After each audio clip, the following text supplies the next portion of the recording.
One man is being victimized by our own government. One man whom they fear, yet whom millions love. One man who is willing to take the poison arrows of lawfare. One man whose voice has been taken away by a corrupt judge operating in a corrupt system. One man who has been ridiculed and insulted. One man who refused to back down. One man who refused to back down. One man who refused to back down. One man who stands between us and them. One man that wants to see America protected again. One man who wants to see America prosper again. One man who understands that a man is a man and a woman is a woman. One man who understands and protects the blessing of life. One man who wants to restore American exceptionalism. One man who once again wants to make America that shining city on a hill for all to see. A place where all the people of the world glowingly set their eyes upon. America. One man who unashamedly wants to make America great again. That one man is Donald Trump.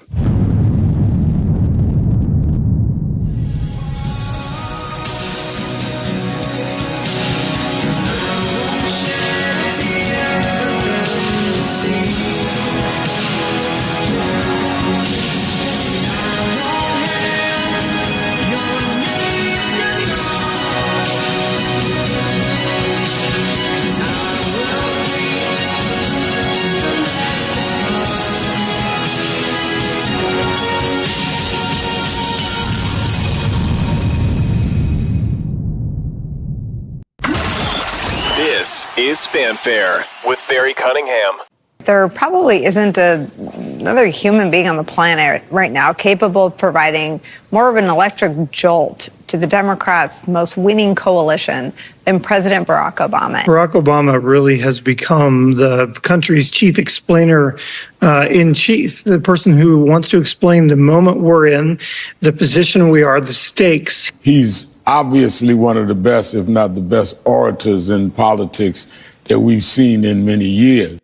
And the good news is that you have candidates to vote for in this election that demonstrate that kind of character, who know what real strength looks like, who will set a good example and do the right thing and leave this country better than they found it. So, Pennsylvania, that is the choice in this election.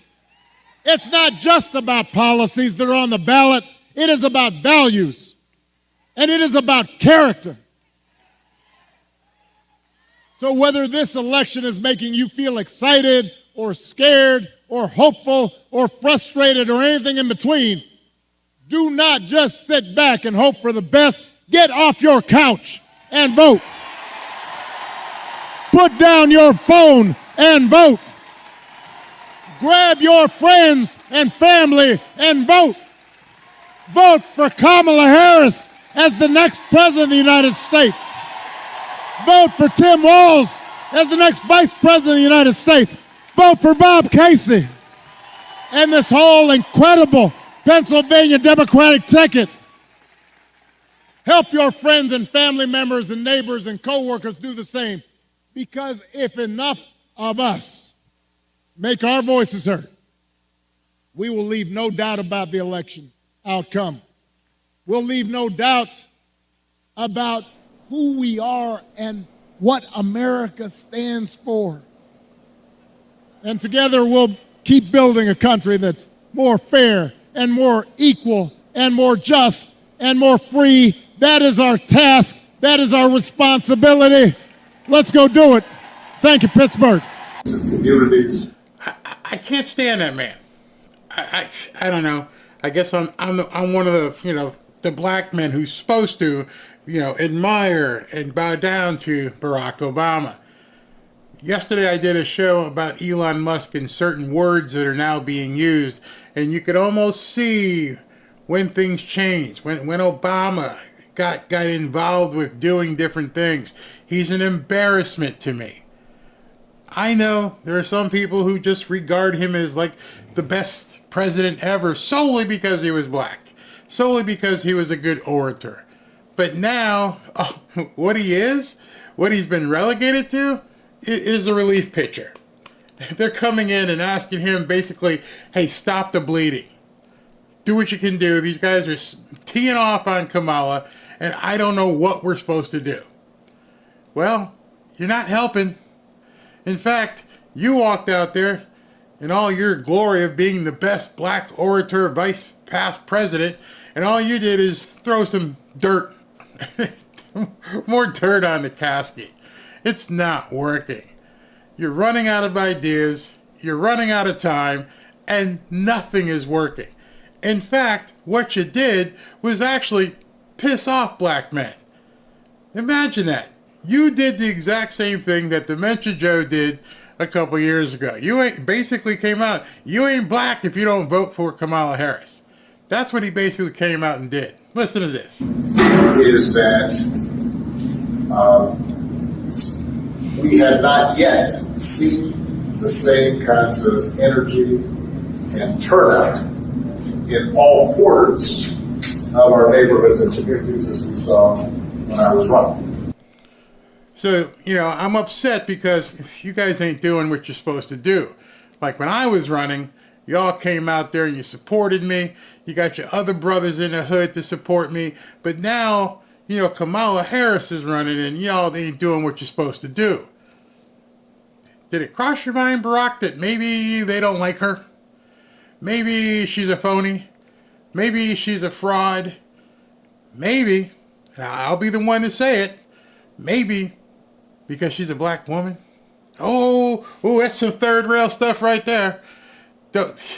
Trust me, I've been in enough barbershops. I've talked to enough black men. This isn't racial because I'm a black man, so I can tell you about this. Deep down, there are many, many, many black men who do not want a black woman telling them what to do. Let me be the bearer of bad news. I'm sorry. Sounds bad. It is what it is. Don't take it from me. Ask some of your black friends who will speak openly to you, and they will tell you they don't want no black bee telling them what to do. And you can fill in what the word bee means. That's how they really feel. And you know what? They're not the only ones who feel that way. Nope. A lot of Hispanic men are like, oh, no. Black men that want to stay in a household and Hispanic men that run their household don't want women telling them what to do. Now, I know I'm touching third rail stuff here, and there's probably some women watching this going, Barry, that's sexist, misogynist, put whatever adjective you want. It's called truth. I'm sorry to be the one bringing that information to you. It is what it is. That's just what we got to call it. And there's nothing Barack Obama can do at this point. Now, I also want to say that seems to be more pronounced with the brothers. With the brothers. So you're going to go get all hoodie on me now, right? You're going to get hoodie with us. With the brothers. The brothers ain't doing what they're supposed to do.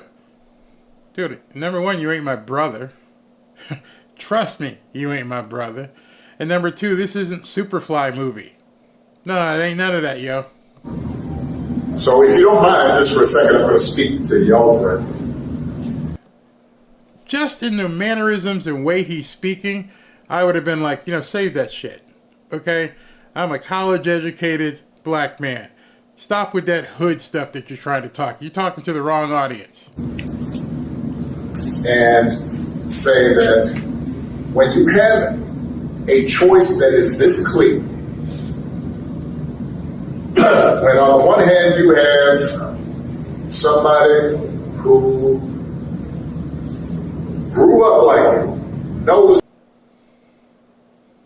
Kamala Harris didn't grow up like me. She didn't grow up anything like me. She has no idea how I grew up. How does Barack Obama know how each one of these gentlemen grew up? Man, that's a generalization that pisses me off, my brother. You don't know nothing about me, yo. And you're telling me I should vote for her because, she grew up like you. Went to college with you. She didn't go to college with me. I'm pretty sure she didn't go to college with me. Matter of fact, I'm positive she didn't go to college with me. I'm pretty sure she went to, I think it was an HBCU. I didn't go to an HBCU. So you're telling me all these gentlemen went to HBCU colleges? Understands the struggles and pain and joy that comes from those experiences.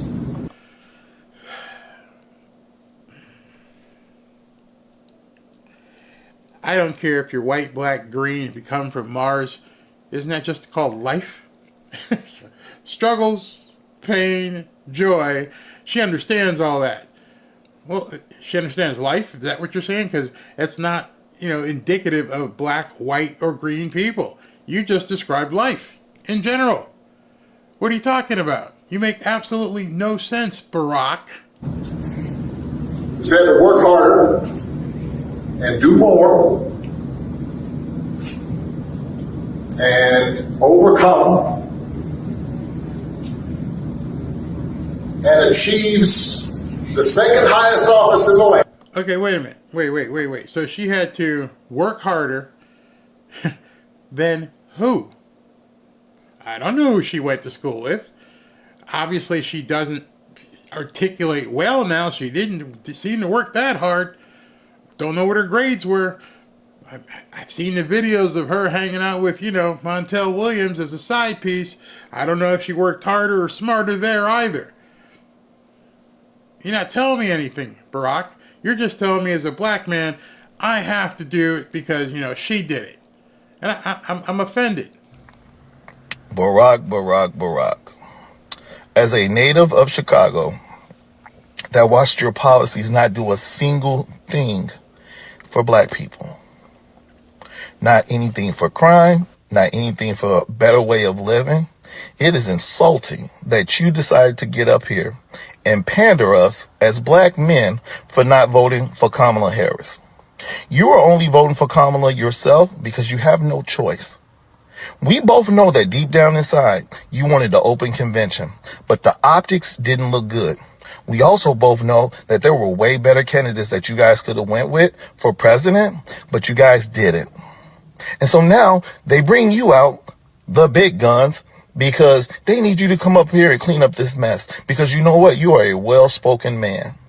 Because I can tell you right now that your nominee is not.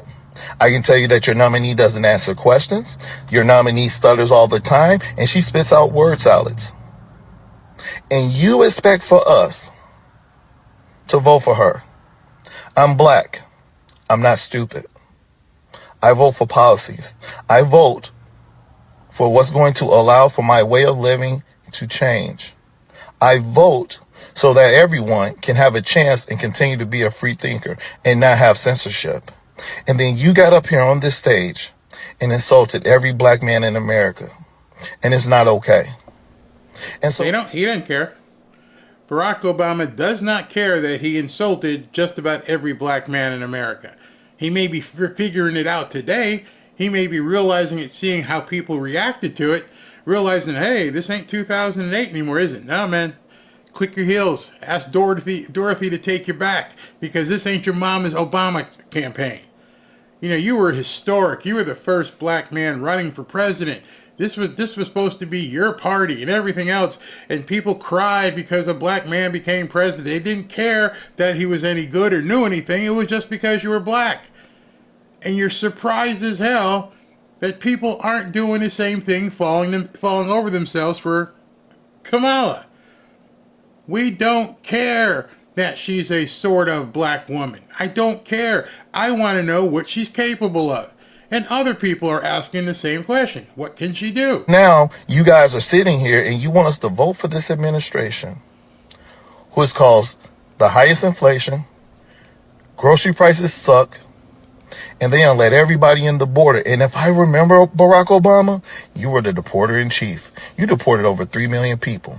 And for your nominee to not even be smart enough that when someone asks her a question, what would she do differently than what Joe Biden did, and her to say nothing, is even more wild. So before you decide to get up here and attack every single black man on this planet, I want you to take a self-reflection and think about the behaviors that you're doing and that you're trying to put on us because we don't want to vote for Kamala. 2008 was a long, long time ago. I don't even remember if that was when he was running, 2008, 2012. But the problem with that is a lot has changed in that period of time. There's this thing called social media, which is very prevalent right now, where everybody can inform somebody else. I'm not going to go into an X spiel again, but everybody can inform other people. Hey, look at this, look at that, look at this, look at that.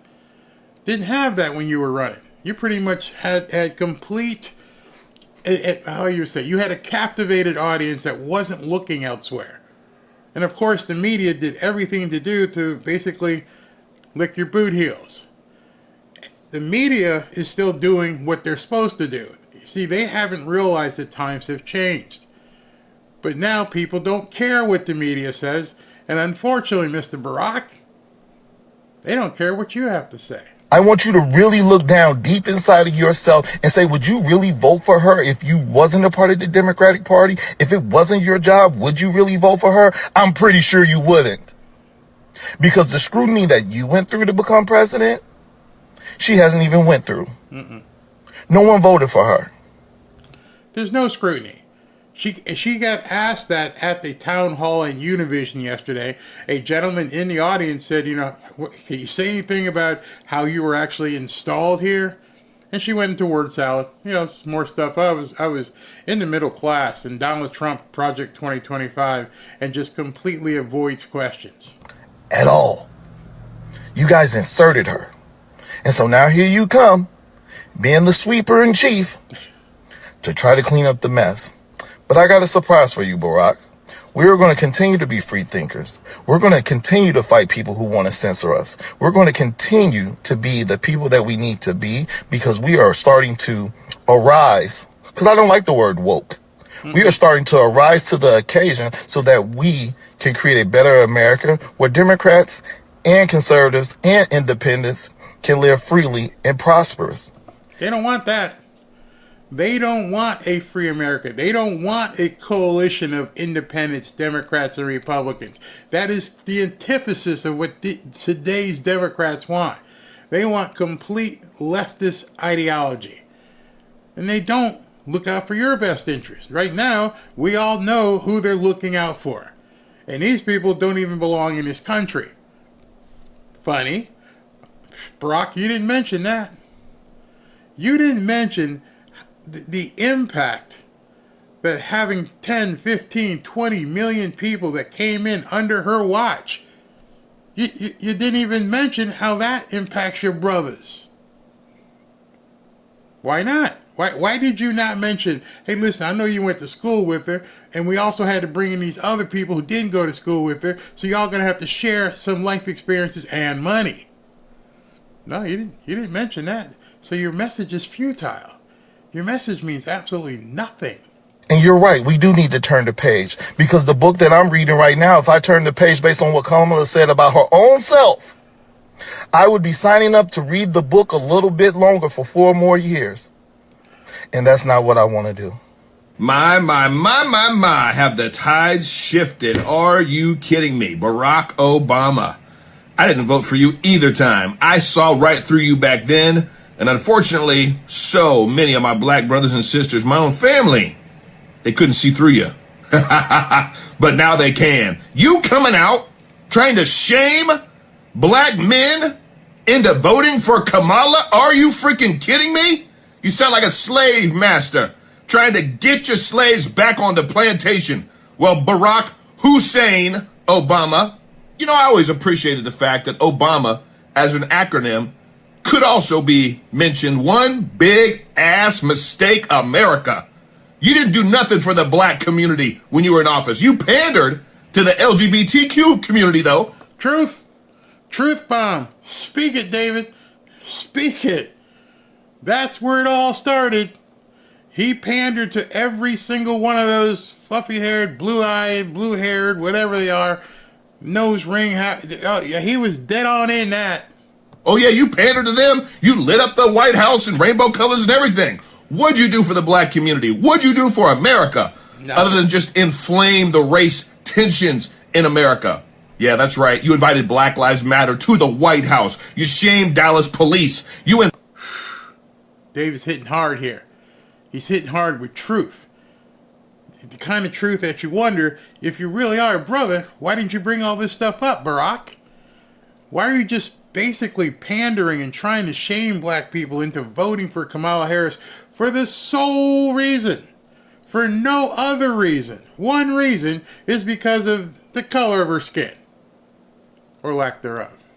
That's it. You didn't talk when he did his speech. Oh, the contrast couldn't be really much clearer. You're right. She's a communist, and Donald Trump isn't. That's it. That's it. We all can see that. Your problem is black people can see it too. Flamed and stirred up racism in this country like nothing before. It wasn't Trump. It was you, Barack Obama. And now you have the audacity to try to shame black brothers to vote for Kamala? She ain't one of us. She's not pro-American. She's pro-illegal immigrant. Period. Shame on you. I'm glad my black, brown, and white brothers and sisters are seeing right through you. Ouch. Ouch. Stepped on those toes, broke those toes, told Barack. Barack will never see it probably. He'll ignore it anyway. Doesn't really matter. I'm going to cut to, I got one more I got to show you, but Stephen Miller once again is walking out on stage, so we'll take him in a second. Stephen Miller must have flown with Trump from Aurora down here to Reno, or over to Reno. Here he goes. Hello, Reno. Hello, Nevada. Hello, Patriots. In just 25 days, the great people of this state are going to send Donald J. Trump back to the White House. Inflation will end. Our jobs will come back. Our economy will soar. Your wages will go up. Your communities will be safe. The wars will end. Peace will return. We'll get the woke out of the military. We will get the radical left indoctrination out of our schools. And we will seal the border shut.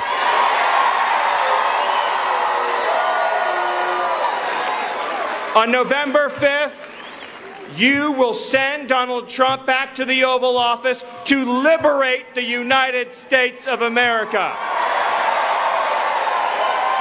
The occupation of our cities by migrant gangs will be over, and Americans will be in charge of their own country once again. No mother or father will have to fear for the safety of their children. No husband will have to fear for the safety of their wife. And no woman in this country will have to be terrorized by migrant gangs and murderers and rapists and killers. Because this country belongs to the citizens of the United States of America. Now, Donald Trump, for 8 years, has endured so much for all of us. Since the day he came down that escalator, it was one attack, one hoax, one slander, one defamation, one false accusation, one witch hunt, one persecution, one episode of lawfare after another, and then not one but 2 assassination attempts on his life. But Donald Trump is still standing, and he is standing stronger and more determined than ever. And yes, Donald Trump is running against Kamala Harris. He's running against a weak, radical, incompetent, failed socialist liberal. But Donald Trump is also running against the corrupt system that owns and controls Kamala Harris. This is the corrupt machine that doesn't give a damn about you and never has. This is the corrupt machine that for generations has sucked the wealth and jobs and vitality out of this country. This is the corrupt machine that suppresses your free speech, that crushes your liberty, that tries to violate your rights, that tries to indoctrinate your children, that believes that unelected bureaucrats in the deep state, at DOJ and the Defense Department, know better than the actual citizens of this country. The big donors, the big banks, the big special interests, all of the forces conspiring and colluding to take away your voice, to take away your future, to take away your hopes and your dreams as Americans. Donald Trump is fighting every single one of those forces so that you can have your future back. So ladies and gentlemen, I need you to reach deep. I need you to reach deep into your hearts and your souls and organize for the next 25 days. Mobilize. Get out that vote. Scratch and claw. Go through every contact you have. Do the work. Dedicate yourself and pledge yourself to this simple mission. Deliver the state of Nevada to Donald Trump and deliver Donald Trump back to the White House. Thank you. God bless you. And God bless the United States of America.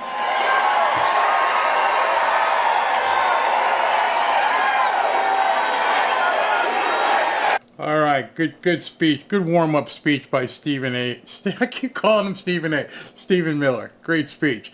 Now, I want to finish off this pre-show that I put together because it's really interesting. So, you want to know how things are really imploding for Kamala? When the black commentators on CNN, even they can see through this charade. Before I put it on, somebody else is walking out. Who is this? Let me just make sure I can see who this is. Looks like Tim Scott. No, this is Wesley Hunt. Well, let's go ahead and take Wesley Hunt. He might be worth listening to, I bet. Then we can go back to the CNN piece as well. So this is Wesley Hunt making his way to the stage. Wesley Hunt. All right. Enough with the music there. Let's do this. Come on, Wesley. Bring it. Bring it. The poem Invictus goes, out of the night that covers me, black as the pit from pole to pole, I thank whatever gods may be for my unconquerable soul. In the fell clutch of circumstance, I have not winced nor cried aloud. Under the bludgeonings of chance, my head is bloodied but unbowed. Beyond this place of wrath and tears looms but the horrors of the shade. But yet the menace of the years finds and shall find me unafraid. It matters not how straight the gate, nor how charged with punishments the scroll. I am the master of my fate. I am the captain of my soul. President Donald Trump is the master of his fate. He is the captain of his soul. And with you, my brave fellow Americans, we will make him our 47th president.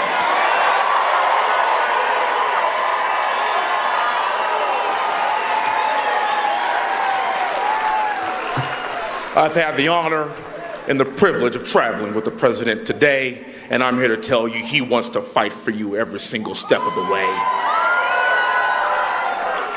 He wants to fix our border. He wants more money in your pockets. He wants us to be safe again in our country. And it doesn't matter what you look like. It doesn't matter your race, religion, color, or creed. Because the only thing I see in rooms like this across the country are my fellow Americans. Yep, that's it. I'll be damned if we allow the left and Democrats to divide us along racial lines.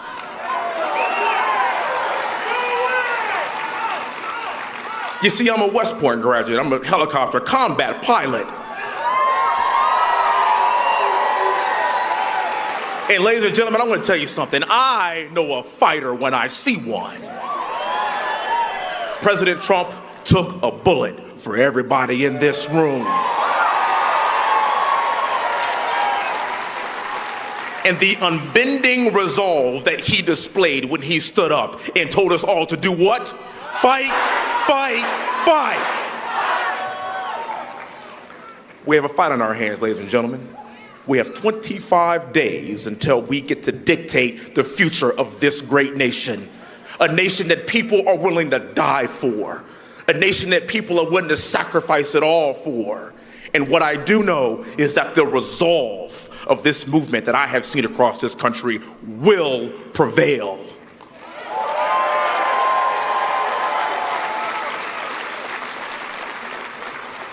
We have our fighter.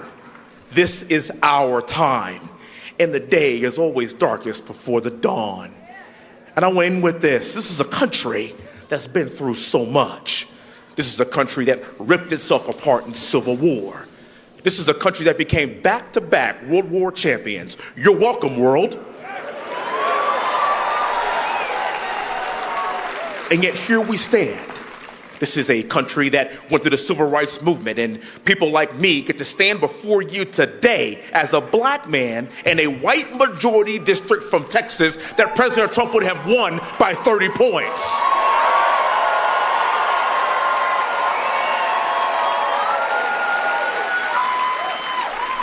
This is a country that endured the Vietnam War. If you're a Vietnam veteran, if you're here right now, please stand to be recognized. Thank you.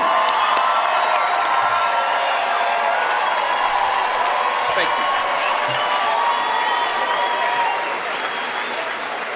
you. You didn't get your just due. I'm giving it to you now because I came home to your heroes. Welcome. This is a country that went through 9/11, where 5,000 Americans evaporated just like that. And do you know, for the next week, you couldn't go online and buy an American flag because they were all sold out. Don't forget. And if we as a country can survive all that, with Donald Trump's leadership, I can assure you, we will survive Joe Biden, Kamala Harris, and Mr. Walz.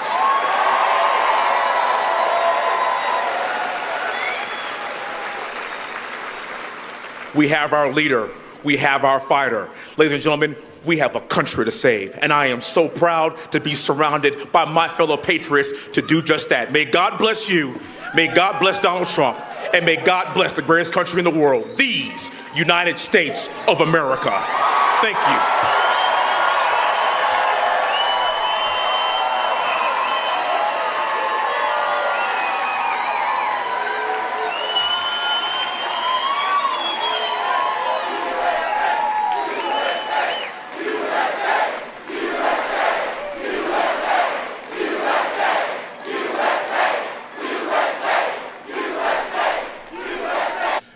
I'm sorry, cutting back here because I'm seeing if Robin or somebody wants to take over the controls because I'm ready to go run through a wall. I'm ready to strap it on, Coach. Just show me who you need me to knock down. What wall do I need to run through? My gosh, what a speech. You don't hear those speeches on the Democrat side. You don't hear anything like that. All they do is you-know-what and complain. That's it. All they do is complain. I'm watching them do something to the stage. They're putting looks like they're going to hang a big banner on the stage in front of it. So let me finish off because I got a minute and a half to talk to you about how CNN of all people, how they responded to the idiocy of Barack Hussein Obama deciding he was going to chastise black men. Listen to this. To appeal to the needs of the voters. And so when I was a delegate for President Obama in both of his elections in Ohio, right now the vice president is down 11 points in Ohio, even though I fully expect President Trump to take Ohio, as he did twice, but to be down 11 points compared to President Biden, that is a problem. But this other issue I want to bring up is a problem too. Why are black men being lectured to? Why are black men being belittled in ways that no other voting group? Now, a lot of love for former President Obama, but for him to single out black men is wrong. And some. So she used to work for Obama, and she's seeing it and going, hey man, this is bad. You shouldn't be doing this. And the other black woman who is the host on CNN, she looks like she's not doing well. They realized he basically went up there and farted on stage. It did absolutely nothing, and it pissed people off because you're taking for granted. You're doing exactly what everybody has said you do to black people every single election. Except one man, which is like I title my intro, one man said, what the hell do you have to lose? You keep following these idiots who keep telling you it's about race. Over and over and over, it's about race. And what she says here is like, we're over it. And that's coming from a black woman. The black men that I have talked to have their reasons why they want to vote a different way. And even if some of us may not like that, we have to respect it. So unless... You got to love the face on the white liberal woman here who realizes she's out of her place. She can't really respond to this argument, but it's making her constipated right now. She's going to have to look for something to help with the blockage that she's having in her lower intestine, because this ain't helping. Your grand girl there, Kamala, is crashing and burning, and it's making men pissed off that Barack Obama came out and tried to trump her up with a race card, where even someone who worked for him that's black is telling you that was stupid. But as we've seen over the last year or so, white liberal women, what the hell is wrong with you? How can you not think that? Is your own internalized racism causing you to think that it's bad to think for black people to think on their own? I mean, you have to really grasp that. For you to be pissed off that people aren't responding to Barack Obama and are not in love with Kamala Harris, and you're black, you're supposed to be this way.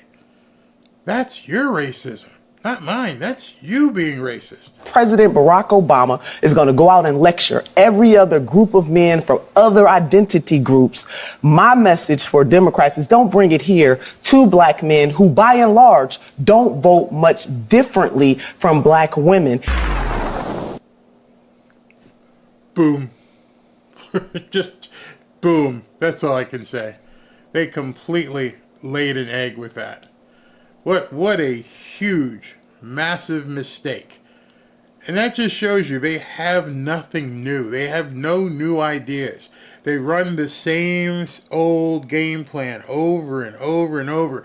Tell black people you're being oppressed. Tell black people that it's whitey that's doing this to you. Tell black people, you know, if you have to show an ID, that it means, of course, that they're trying to oppress you because they're making you show an ID. Yet every single thing you do in your life requires an ID. Get out of plane? Need an ID. Buy cigarettes? Need an ID. Get a drink? Need an ID. But somehow, all aspects of the black man's life, because you were talking to college-educated black men, because you basically acknowledge that. Oh, she went to the same school. Okay. So every one of those men that you saw Barack Obama talking to has an ID. That doesn't work anymore. Keep telling people that, oh, the black people are suppressed. Oh, it's suppression by making us show an ID. Who believes that in 2024? I don't care if you come from the most rural town and backwoods area, you can get an ID. And you should have been able to get an ID over the last, 15, 18 years, 20 years when they first started saying this stuff. At this point, there is no reason not to have an ID, except they need you not to have an ID so they can cheat. Oh, speaking of cheating, You're going to love this one. This is just beyond the pale. That these crooked, sorry-ass people, if you're a Democrat and you're in here, I'm sorry. I'm sorry you support such scum. I don't have a better word for it. You're not going to believe this. Let me just show it to you. Glenn Youngkin, who is the governor of Virginia. With less than 30 days until the election, the Biden-Harris Department of Justice is filing an unprecedented lawsuit against me and the Commonwealth of Virginia for appropriately enforcing a 2006 law to remove non-citizens from the voter rolls. Makes a lot of sense to me, right? Virginians and Americans will see this for exactly what it is, a desperate, I've been telling you, desperation, panic, attempt to attack the legitimacy of the elections in the Commonwealth, the very crucible of American democracy.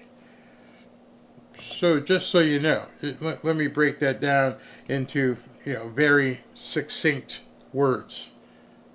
They're suing the Commonwealth of Virginia because they took non-citizens off the voter rolls. Let that sink in. They're suing because they took non-citizens off the voter rolls. They're suing in this last 27 days. They have filed a lawsuit to compel the Commonwealth of Virginia to keep newcomers on the voting rolls. Can anybody give me any legitimate reason why the Department of Justice of the United States would be trying to force a state, a commonwealth, to allow these people to stay on the voting rolls? What is a legitimate reason any state or commonwealth in the country should have to do that? When I made the video, this morning I think I posted it, and it was like I talked about it being a panic. Tomorrow morning I have a video about more desperation. This came out, just so you know, let me put it back up there again. This came out from Glenn Youngkin at 5:53 p.m. Yep. There's your Democrat Party. There's your Democrat Party that is basically telling the world right now, we can't win with this woman. Everything that Barack Obama did yesterday, it fell flat on its face. It didn't work. We're screwed. What do we do? Well, go file a lawsuit and see if we can't make them put all those newcomers back on the voting rolls. We had it stacked. We had it stacked with all the newcomers we were possibly going to need to turn these states, and they purged them. Oh, crap, what do? We need to go into court, find a judge who will even listen to this crap, and tell them and force them to put the newcomers back on the voting rolls. And the worst part about it, they might get it. They might find a judge that says, okay, let's do it. Let's keep Trump out the office. Let's put, 200,000 of these people back on the voter rolls in 27 days in. When I'm telling you she can't win, when I keep telling you there's a landslide, when I keep telling you it's over, she's burnt toast, that's why I'm telling you they are trying everything at this point. Literally everything. Poo-poo at him, do what they can, shoot down his plane, all kinds of different shenanigans to see if they can't stop what's coming. And they know they can't stop it legally whatsoever. So now they want to put non-citizens back on the voter roll. I would love to sit in that courtroom and just hear the argument. So, Your Honor, can you let them go first? Because I don't know what the hell they're talking about. And let the Department of Justice, Merrick Garland's employees, let their employees get up in front of a judge and tell people why you need to have newcomers on voter rolls. I don't know why every person in Virginia isn't running to that courthouse and screaming and doing as much of a protest as they do for everything else for BLM, y'all need to get to that courthouse. Y'all need to let that judge know, are you effing kidding me? Are you even entertaining this? You haven't just dismissed it and told them to go pound sand? You even want to have a discussion as to why newcomers should be on voter rolls for this election. They're trying everything they possibly can do. Everything that they possibly can do. And when I say everything, I want you to know it's everything. I'm trying to see if I can find this information. Something happened today. It was really, really scary. I mentioned to you that the reason why Trump is late and why he comes out late, because he's having to change times, appearance, where he's going, using a body double, doing different things. Well, at this point, Trump has requested military aircraft and a convoy of vehicles, Humvees and everything to protect him. All kinds of stuff. And it just keeps getting worse, how badly they want to take this guy out. And wait till you see this one, okay? This is where we are in this country. And we have a president and a vice president who are dragging their heels on it. Trump has begun traveling with additional decoy planes and dividing his motorcade at times and putting Trump in nondescript planes that do not have his name on it instead of his longtime 757 jet due to security challenges, security concerns. So somewhere they have found out that there still is an active campaign to take this man out. And he's traveling with like a shell game. Let's send this plane, let's send that plane to Reno, try this plane, have it land at this airport, have these limos go here, and at least I can tell you that the man has arrived in Reno. He's walking out on the stage, looking healthy, looking pumped from this afternoon. Let me let you see it, but I am, of course, going to have to cut the music. Somebody says Georgia and Arizona are trying to cheat as well. So let me let him up so you can see him walking in. All right. And there is Donald Trump.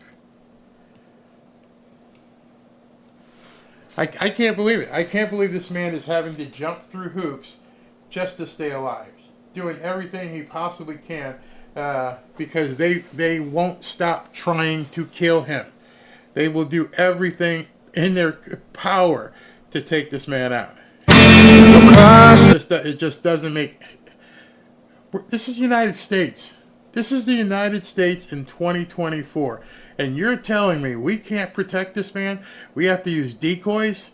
We have to use all these games and different things to try and make this guy stay safe? And we're talking 20-something days away from the election and we can't do it? I mean, it's just insane. I mean, just completely insane. And the insanity is ramping up. Because right now, they know. I've been telling you over and over about the whole black vote and how the math just doesn't work. I've been telling you. Been telling you about the Hispanic vote. And now it's catching up to everybody, and everybody's realizing at this point she can't possibly win legally. It's long time over. It's done. It's toast. I will stand by that. I will say it until I'm blue in the face. She cannot beat Donald Trump legally. So now they're going to ramp up whatever they can do to try and take him out. Pray for him. Pray for this man.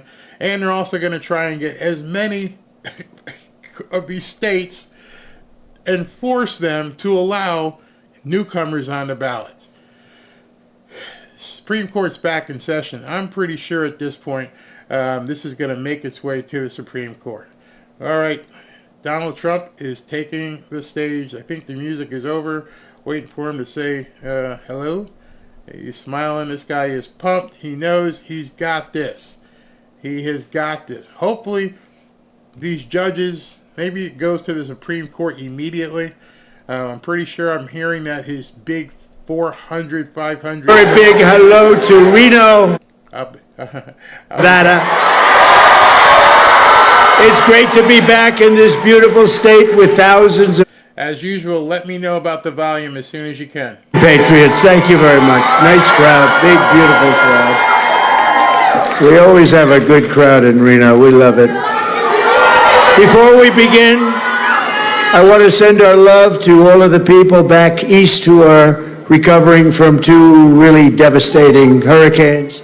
Our hearts are with those who lost a loved one, and we are with you all the way. We're getting it straightened out, and we need better help from a thing called the federal government. We need better help from, I guess you could say, from Kamala. They've been very bad. They've been in particular bad to North Carolina and other parts that were really devastated, really bad, but we have to get them on the ball a little bit. God bless them all. God bless you all. Thank you very much. 25 days from now, we are going to win Nevada. We are going to defeat Kamala Harris, and we are going to make America great again. From the very beginning of this journey, I have been on a mission to rescue our nation from a failed and corrupt political establishment, and it is corrupt. And to give you back the country that you believe in, the country that you were born in, and the country that you deserve, and we're going to do it. In that mission, I will never quit, I will never bend, I will never break, I will never yield, not even in the face of death itself. Won't happen. As you know, I'm putting everything on the line to fight for you, and I am also only asking you for one thing. Vote. Get out and vote. Early mail-in voting is underway in Nevada right now, so return your ballot today. Vote Republican at every level and go. And we know that you're going to vote for Trump, and we're going to make America great again. We're going to turn around our country so fast. Yesterday, it was announced that inflation surged viciously again last month, coming in at a much higher number than anticipated. Your food prices went way up, higher than expected. Your rent and housing costs went up much more than expected. Your car prices went through the roof. Yet Kamala Harris has no plan to fix it. You ever hear her? She goes, we did everything wonderfully. The place is falling apart. Then she's got ideas. I know what I'm going to do. Why didn't she do it 3.5 years ago, right? Kamala has already cost the typical family $29,000 with her horrible inflation and the cost of inflation. Yet she said this week, when asked the question, that she can't think of one thing she could do differently, right? So, you know what? Take a look at the video. We're going to talk about that. Take a look, not one thing. Take a look at this.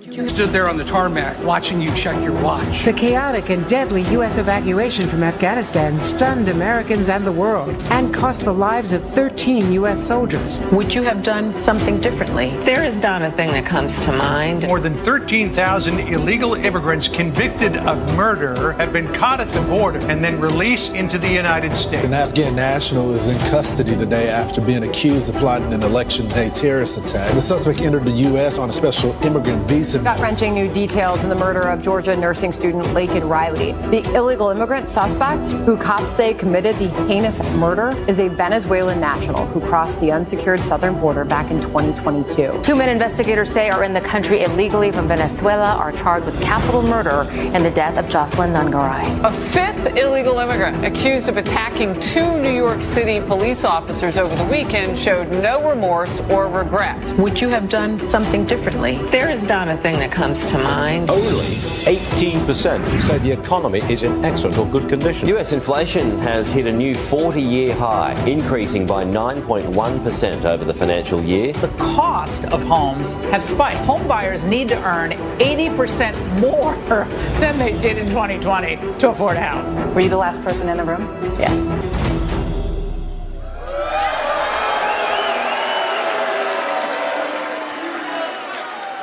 So that answer.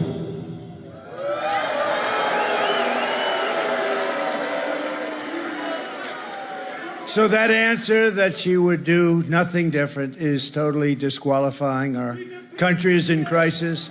We don't need 4 more years of gross incompetence, radicalism, and failure. We need strong leadership. We're going to change it. We're going to do such a great job. Your head's going to spin. Your head is going to spin. It's time for the people of Nevada to tell Kamala Harris. Does anybody know the name Harris? If you say Harris, everybody says, who the hell is Harris? That we've had enough. We can't take it anymore. We're not going to take it anymore. Kamala, you're fired. Get out of here. Get the hell out of here. Get out of here. So bad, the worst we've ever had. Look, he's the worst president in the history of this country. The worst. And she's the worst vice president. And she's actually worse than him, okay? We defeated him, and then now we have to defeat another one. I shouldn't have defeated him. It would have been just as easy. Think of it. I spent $150 million to beat him, and then we had the debate, and then everyone said he's out of there, so they got him out. It was a coup, you know. It was a coup. He hates Kamala more than he hates me, in my opinion, and that's a lot. And the problem is that she is actually less competent than him, and that's hard to believe, actually. With your vote in this election, we will quickly defeat inflation, and we will make America affordable again, because you have such a problem. On day one, we will unleash American energy, and I will cut your energy prices in half. 50%. I'm going to cut them. Within 12 months of taking office, we're going to cut them in half. We're going to cut them down 50. You know why? Because we have more liquid gold under our feet. I don't have to deal with other countries. All I have to do is say, let's go. We're going to have very large tax cuts for workers, and especially to help the hardworking people of Nevada. We will, listen to this one, no tax on tips, no tax on overtime. No tax on tips. Think of that. No tax on overtime. That's why we're going to win, and service workers in Nevada, they love Trump, and I love you too. Take a little look at this. Everybody, take a look at this. Get your tip money. Harris and Biden have literally unleashed the IRS to harass workers who receive tips. And they just may be coming to your house next. Only President Trump has a plan that ends all taxes on service workers' tips. President Trump, he's on your side. I'm Donald J. Trump, and I approve this message. Trump, he's on your side. I'm Donald J. Trump, and I approve this message.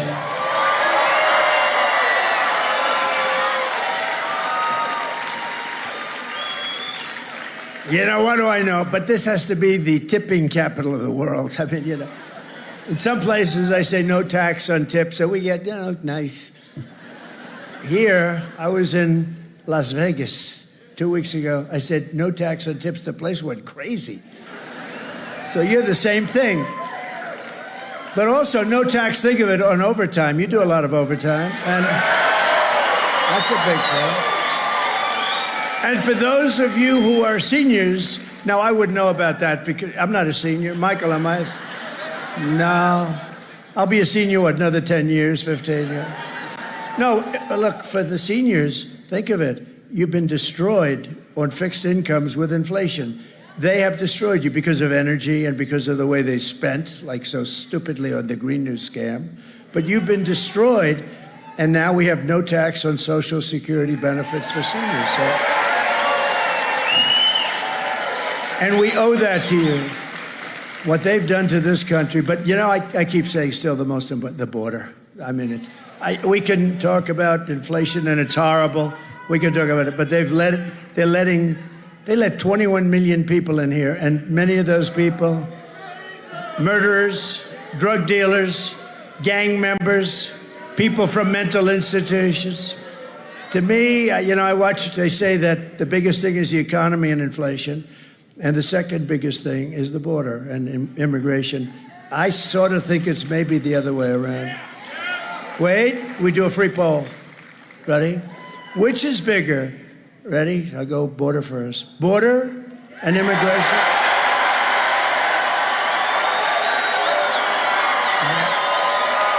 Pretty big. Or the economy and inflation. I've been saying that. You know, in 2016, I won because of the border, and I made it so good. It was so good within 2 months, we had the best border, and that was it. And then I could never talk about it. My people said, sir, they don't want to hear it. You fixed it. But the problem is this border is 20 times worse. What they've done here is crazy. They either hate the country or something's going on. My message to every service worker in Las Vegas and Reno is this. If you vote for me, inflation will end. Your taxes will be cut massively. Your wages will skyrocket. Your savings and pensions will soar. And your retirement will be more prosperous. You're going to be so much more prosperous. You're going to be more secure. You're going to be safer. You're going to have a much better life. Just vote for me. Let's get it over with, okay? Much better life. Much better life. Under Kamala, it will be massive inflation, massive layoffs, massive tax hikes, and massive misery and depression. Depression. Kamala Harris will kill the American dream. That's what she's doing. And for your children, they don't have a dream with these people. These people, look, she's a Marxist. A lot of people don't know what a Marxist is. So let's put it simply, she's a communist. We're not going to have a communist leading our country. She's a communist. She's also known as the taxing queen. She loves taxes. This is the first time I've ever seen, I've been doing this stuff a long time, only for a short time on this side, but I became president. But I've been doing it for a long time. On the other side, writing checks and so I can contribute to guys like Senator John Cornyn of Texas and all. But I've never seen ever, all these great politicians are over here, where somebody's campaigning on massive tax hikes. She's campaigning, we will raise your taxes. And people, some people, they're not the smartest people, but they can, oh, thank you very much. I've never seen it. I've always heard politicians say, we will cut your taxes. Sometimes they don't mean it, but they say it. But these people openly say that they're going to raise your taxes. Well, let's give her credit for one thing. It's probably the only thing she's honest about. She's going to raise your taxes at levels never seen before, and she's going to drive out all the jobs in the country that I created. Her plan will raise taxes for the typical American family by at least $3,000 a year. Watch this tax video. You have to watch this. There are many different tax policies which could cripple the economy, but the first thing she wants to do is allow these Trump tax cuts to expire. Even the New York Times admits that 85% of the middle class got a tax cut. Americans will face a hike. The Tax Foundation finding that a couple with 2 kids making $165,000 a year would have to pay over $2,400 more in taxes. And on day one, I will repeal that tax bill. Joe Biden and I are about to work to get rid of that tax cut. Joe and I are about to get rid of that tax bill. Joe Biden and I are about to get rid of that tax cut. Everything from a 70 to 80% tax rate. I think that's fantastic. We've got to increase the corporate tax rate. Part of that is going to be about repealing that tax bill that they just passed. And also looking at estate taxes are going to have to go up. We will tax capital gains. But we're going to have to raise corporate taxes. Taxing unrealized gains just doesn't seem fair in any sense of the word. When the value of your home goes up, you pay higher taxes even if you don't sell your home. Your value of your home never moves the way the stock moves to say, we're going to tax what you don't have. That's a sore point, and it's a big deal. Is that something you think she firmly believes in? I think it's part of the proposals of the campaign. Under my plan, there will also be a carbon fee. There has to be some connection between the fee and bad behaviors, and there has to be, and that we have to monitor whether it's going to be passed on to consumers. But I'm going to tell you that should never be the reason not to actually put a fee, and in particular, carbon fee. To actually put a fee, and in particular, carbon fee. Kamala Harris is going to significantly raise taxes. taxes are going to have to go up. Kamala's plan, worse, with even higher taxes. Taxes are going to have to go up. President Trump will cut taxes again. No taxes on tips, overtime, or Social Security. I'm Donald J. Trump, and I approve this message.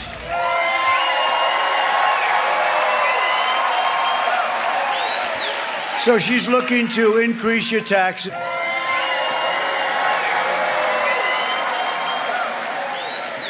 So she's looking to increase your taxes, the biggest economic disaster it will be in American history. I will deliver, and I'll tell you what, we're gonna show you some things pretty soon that are gonna be amazing. What we've done compared to what they've done, we've had the most successful presidency ever. They had a disaster. They've had a disaster. The biggest inflation ever. We talk about the senior citizens. The only reason I did that for the senior citizens is they've been devastated. It's been taken away from them. Everything's been taken away because of their inflation. So I'll deliver the biggest economic boom in American history. It's going to be the biggest. Take a quick look. You see what that says? But let's get back to business, because who the hell cares what it says? Look at that. I love the unrealized capital gain. In other words, it's an unrealized gain, but they're going to tax it anyway. That's a beauty. That'll be the first in history. And in Detroit yesterday, we had a great day in Detroit because we announced we're bringing the car industry back at levels never seen before. And we're going to make interest on car loans fully tax deductible. Because affording a car is essential to restoring the American dream. We're going to restore the American dream. To bring jobs and factories and wealth racing back to the United States, we will have a 15% made in America corporate tax rate. Cutting the tax from 21 to 15, but only for those who make their product. Remember this, I'm the one that got it down from almost 40% to 21. Everyone said that was impossible. That led to a job boom, the biggest boom we've ever had in this country, and the numbers were great. Now, but it was better than competitive. It was good, but it wasn't the best. Now I'm bringing it down to 15, but only if you manufacture, if you make your product in the U.S. How good is that? Right, Michael? You have to make it here. You know, I had one of the top Wall Street guys call me. They said, who the hell gave you that idea? How simple is that? You've never heard anything like, if you make your product here, you get a lower tax. You don't hear it. It seems so simple, like the paperclip. Some guy made the paperclip a long time ago, and everybody looked and said, why the hell didn't I think of that, right? And for those who don't make their product in America, they'll be forced to pay a stiff tariff for the privilege of competing with our cherished companies that we are going to protect because they're stealing our jobs, our treasure, our wealth, and we will take in hundreds of billions of dollars to benefit American citizens and pay. We are going to pay off debt. We're going to reduce your taxes still further. As an individual, we're going to reduce them, and we will be at a level of prosperity. It's called growth that we haven't seen in 60 years. You're going to have a 1929-style depression. And remember, you know the hat, it says Trump was right about everything. I really was right about it. I was right about everything. You're going to have a 1929-style, not recession, depression. My pro-American trade policies are one of the major reasons why I've been overwhelmingly endorsed by the rank-and-file membership of the Teamsters, including 60% of the Teamster members in Nevada. Can you believe that, huh? Where are the Teamsters? Do we have any Teamsters? Are you guys? Where are the Teamsters? Thank you.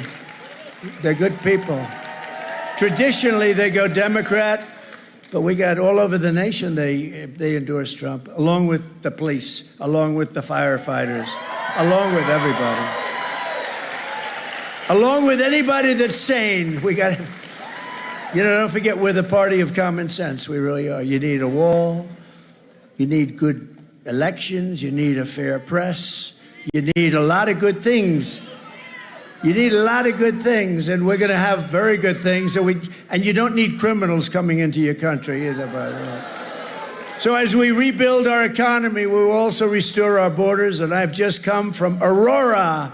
I just left Aurora, Colorado, where the person that was in charge of your border, we call her border czar, Kamala, she doesn't know she's alive, I'm telling you. She is so bad. Did you see 60 Minutes?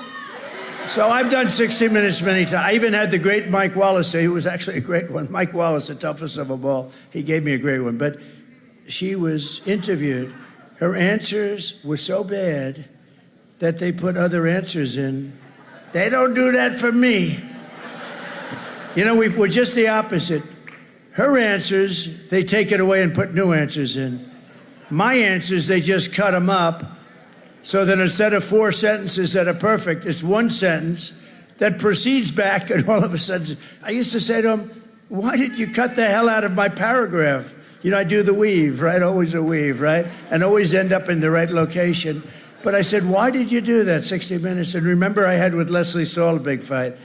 Because she said, the laptop from hell came from Russia.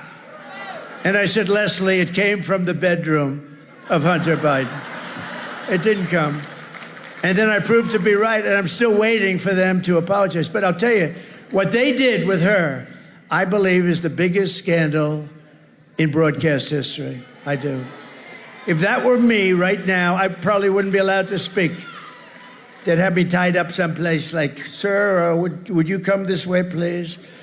And when you think about it, I've been investigated more than Alphonse Capone, right? He was a killer. If he didn't like you, he would immediately kill you.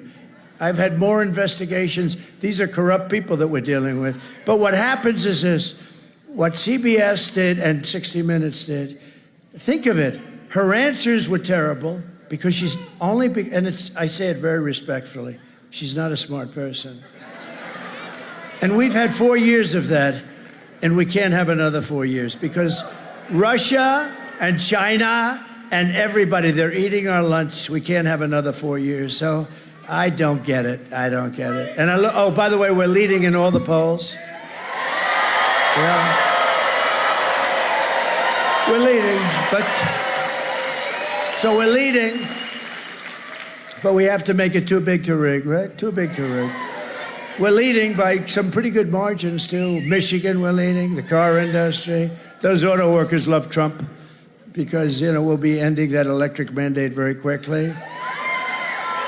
And we love electric cars. But, you know, we want them for some people and some people not. We want gasoline propelled. We want hybrids, which are good. The only one we don't want, you know the one we don't want? There's a certain car, hydrogen car. They have a new car. The problem is it doesn't go bad often, and it's quite efficient. But when it blows up, you're unrecognizable. Is that my husband on the tree? Let me take a look. I can't tell. Go ahead. I can't tell. No, I don't want that one. I'm not going to do that one. They say they think they can fix it. The word think is not acceptable. We think we can fix it. So we'll forget about hydrogen, right? But we have a lot of alternatives. And, you know, we got the endorsement of Elon Musk, you know that, right? And he said it's absolutely imperative we're going to save our country. I have to win. He gave me the strongest endorsement. He's a great guy. And he makes some great things. He helped us so much with North Carolina and Georgia. He said to Starlink, and they had no communication whatsoever in some area. And they said, sir, do you know Elon Musk? I said, I do. Do you think you could get a Starlink? I said, what the hell is that? Explain to me. But essentially, it's an unbelievable form of communication. So I called up Elon. Hard to get because it's very successful. I called him up. I said, you know, North Carolina in particular is in big trouble. It's almost been cut off from the mainland, and they have no communication. All their lines are down. This was a terrible thing.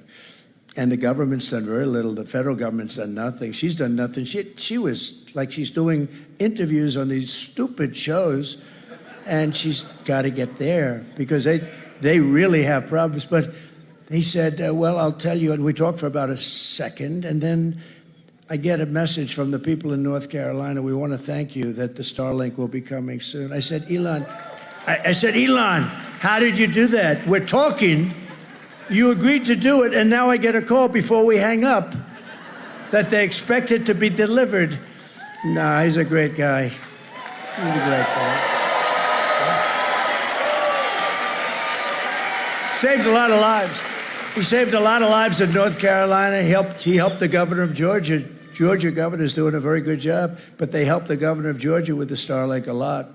And he was there. I'll tell you, he was there, so he's good. He's our friend, right? Right?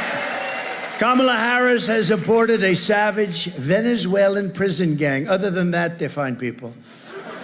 Known as Tren de Aragua. Did you ever hear them? Tren de Aragua. But don't smile, because they'll knock that smile off your face. They're not nice people. That has taken over an entire apartment complex. You know, they are like me. They're in the real estate business. The difference is I do it with financing. They do it with weapons that we've never even seen before. Where do they get these weapons?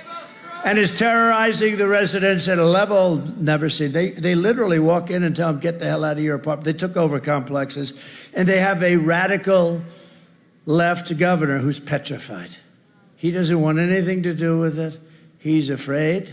He's chicken shit, okay? He's afraid.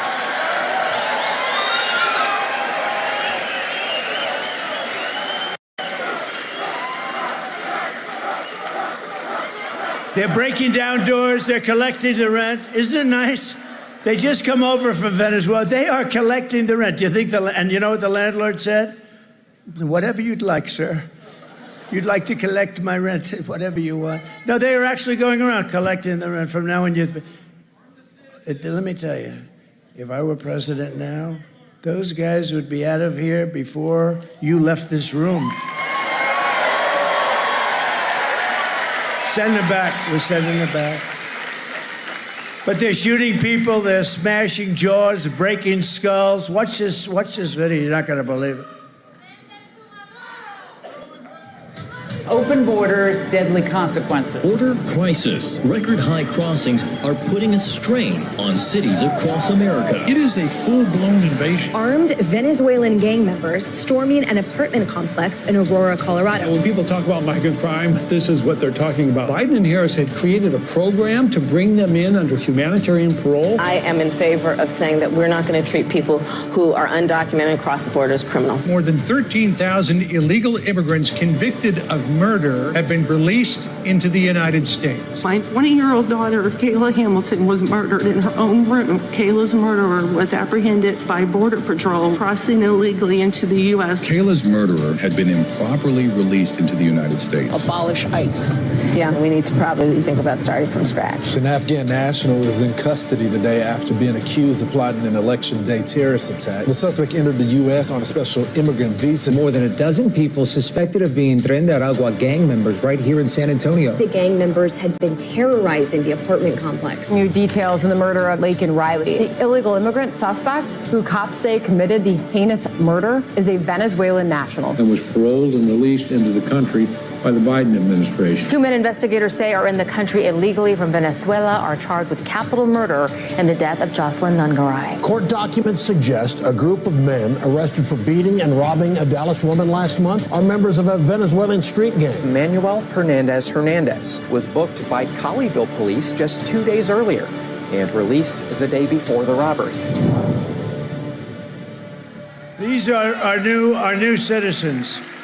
These are the new people.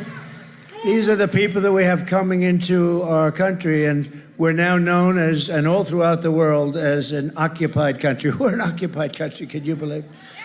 And you know, they have a lot of people. If you think about it, 21 million, not including the gotaways. You know what a gotaway is? Those are the people that just run and nobody knows who the hell they are.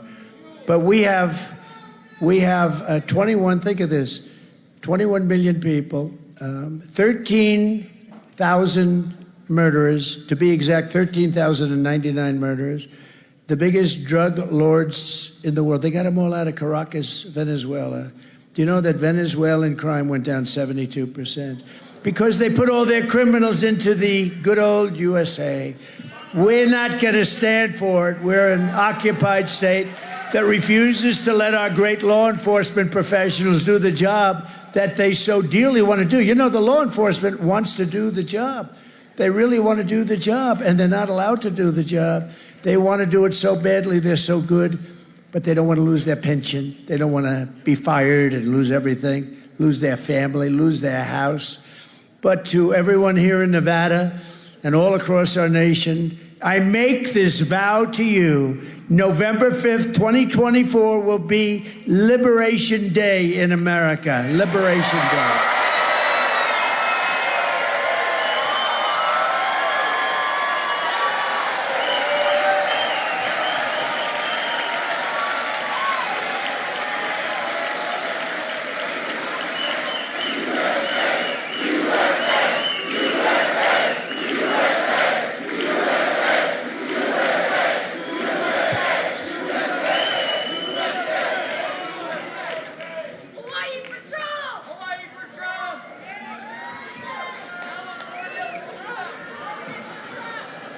My teleprompter people doing a great job. Thank God I don't use teleprompters too much.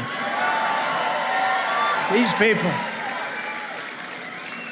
they do a great job. No, I said, I look at the teleprompter's totally gone. I say, what the hell happened? The sign fell on top of it. But I can level with you. Did you see her? Now, here's the good thing. Isn't it nice to have a guy that doesn't need a teleprompter? Isn't it nice? A president. A potential president that doesn't need a teleprompter. When you use it gets very boring when you use one. But how about her? There was 32 days left, and her teleprompter. You know, a teleprompter goes bad a lot. If you rely on a teleprompter, in other words, if you're like Biden, where he couldn't function without he couldn't function with a teleprompter.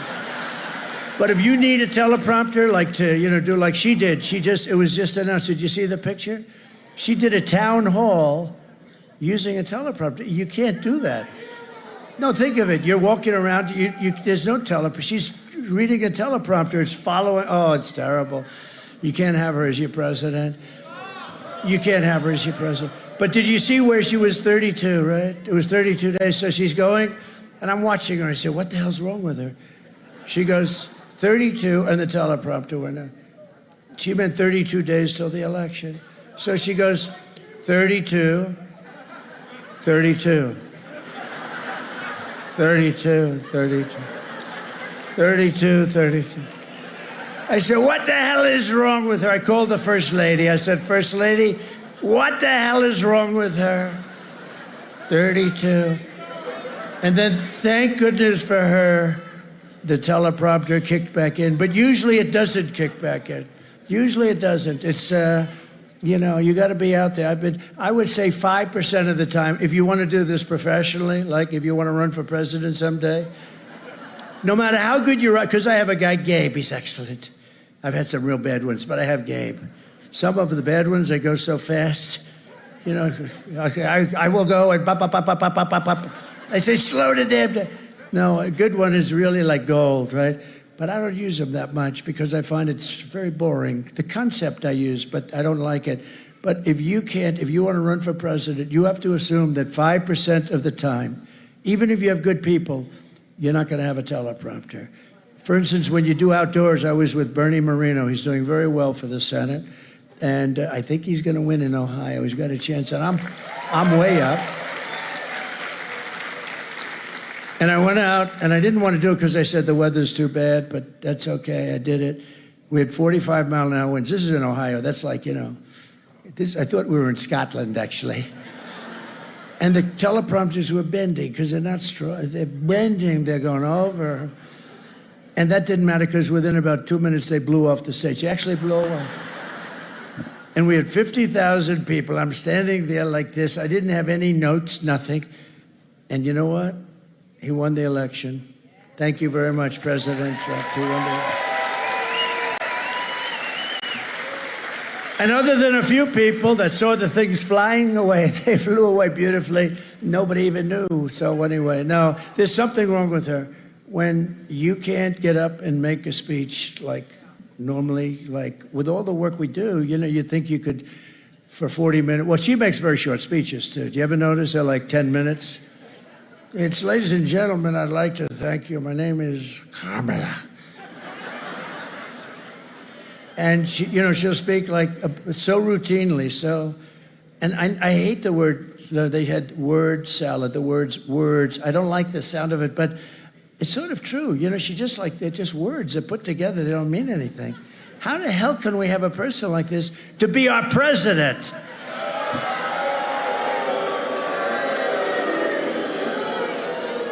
It's crazy. But I will round up the illegal alien gang members, and they will be put in jail or thrown out of our country until not a single one is left. And we're going to call it Operation Aurora, if you don't mind, okay? Because they were the first to come. And this is happening all over the country, by the way. If they come back, it's an automatic 10 years in jail with no possibility of parole. Because we don't want them to come back. They got to stay out. And I'm hereby calling for the death penalty for any migrant that kills an American citizen or a law enforcement officer.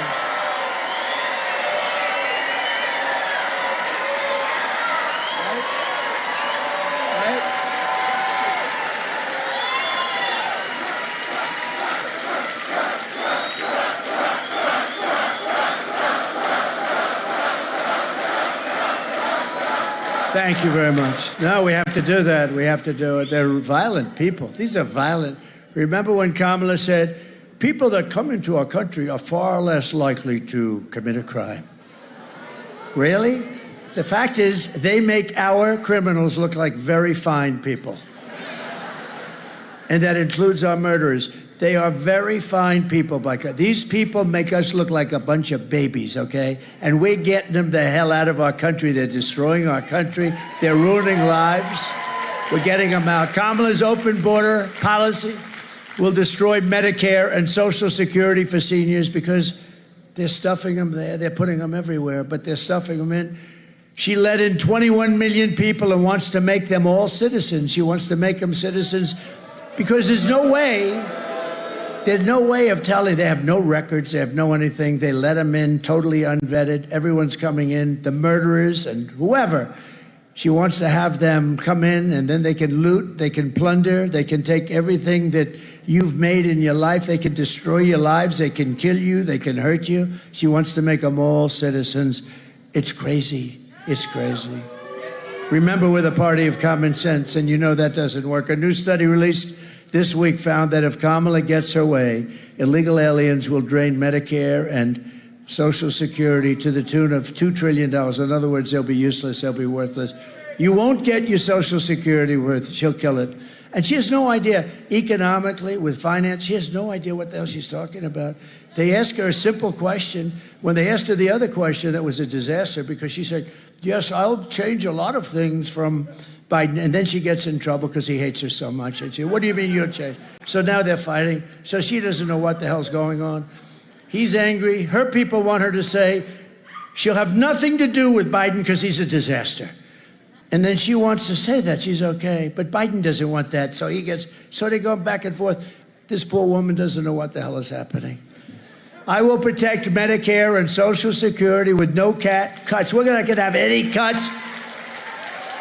And we're not going to raise the age. She's going to raise the age by 7 years on Social Security.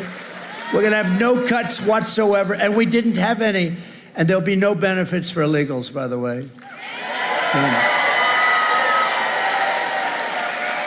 Already, Kamala is ransacking Medicare to pay for the Green New Scam. Do you know what the Green New Scam is? She actually wants $93 trillion. Think of this.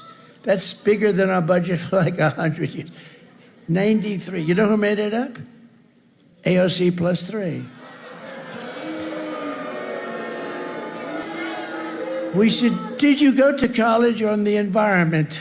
No. Do you have anything to do? This is AOC, right? Do you have anything to do with the environment? No. But I've decided that this is the way it is. All buildings in New York are going to be ripped down and new buildings are going to be built without windows. Because you see, a window is environmentally unfriendly, having to do with the heat, the gases, and the sunlight. The ideal building is tall, thin, with no windows whatsoever. It's a hard sell. If you can get somebody to buy it, you can sell anything. That's the only thing. Now, they have the craziest thing I've ever... but the total cost is $93 trillion. So if you add us, China, every other country in the world, and gave us about 40 years, we might be able. These people are crazy. They're destroying our country. They use it almost as a method of hurting us and hurting our country. And some countries laugh at it. You know, China laughs at it. Kerry goes over there on his private jet, lands, meets with President Xi. We don't want you to use coal anymore. Oh, okay, we'll work on that. We're going to start working. In the meantime, he's building a coal plant a week. Oh, we'll work on that. Kerry goes, he promised he'd work on it. He promised. What a fool. No, it's so embarrassing. You know, these people are very streetwise. They're brilliant people, and they're at the top of their game. We have a man that 30 years ago wasn't at the top of the game, and she's worse. I'm telling you, she's not as smart as Biden. Watch. And you see it now, and she's fading rapidly in the polls. The only reason she was okay is because nobody knew who the hell she was. They said, Harris, who the hell is that? Nobody knew who she was. And now they're learning that she's a communist. We're learning that all sorts of bad things about her. She's further left than Pocahontas. Do you know Pocahontas? Remember when they wanted me to apologize to Pocahontas? I said, I'll do it, because I destroyed her presidential campaign. She was leading for president, and then she said she was an Indian. Why are you an Indian? Because my mother told me I had high cheekbones. You can't get in trouble when you're telling the truth. That was her reason. And then when I heard that, I said, oh, let's call her Pocahontas. And because she didn't look like an Indian to me. But we drove her crazy. And then she fell for it. She went out and did a test, remember? And it came back 1,024th. In other words, somewhere in a million years, there may have been one guy there. And she was so happy. Remember? She was so happy that she released the finding. She thought it was good because maybe there was a tiny little chance. And then I said, well, I have more Indian blood than she has, and I have none, unfortunately. I'd like to have some. No, I'd like to have some. I would be very honored. But I have none, but I think I have more than she has. And that was the end of her political career. She likes me very much, but Pocahontas. Because of the Medicare cuts, Kamala passed with her tie-breaking vote on the Inflation Creation Act. Did you ever hear of the... I changed the name. I take a little, much less liberty than 60 Minutes takes, by the way. They would take the whole damn thing out and write it for her. No, it's called the Inflation Reduction Act, right? And I thought, he says, Portia, you're right. The Inflation Reduction Act, and I call it the Inflation Creation Act. So that's not nearly as bad as 60 Minutes, right? 60 Minutes just took everything out. They say, listen, we put her on. She gave us this answer. If people hear this answer, she will immediately be thrown off. I mean, it's so bad. So why don't we just give her a new answer? So they took it out and gave her an entirely new answer. If I ever did that, or if that were ever about like a Republican, it would be the biggest scandal in history. I think it's going to be anyway. 60 Minutes should be taken off the air for what they've done.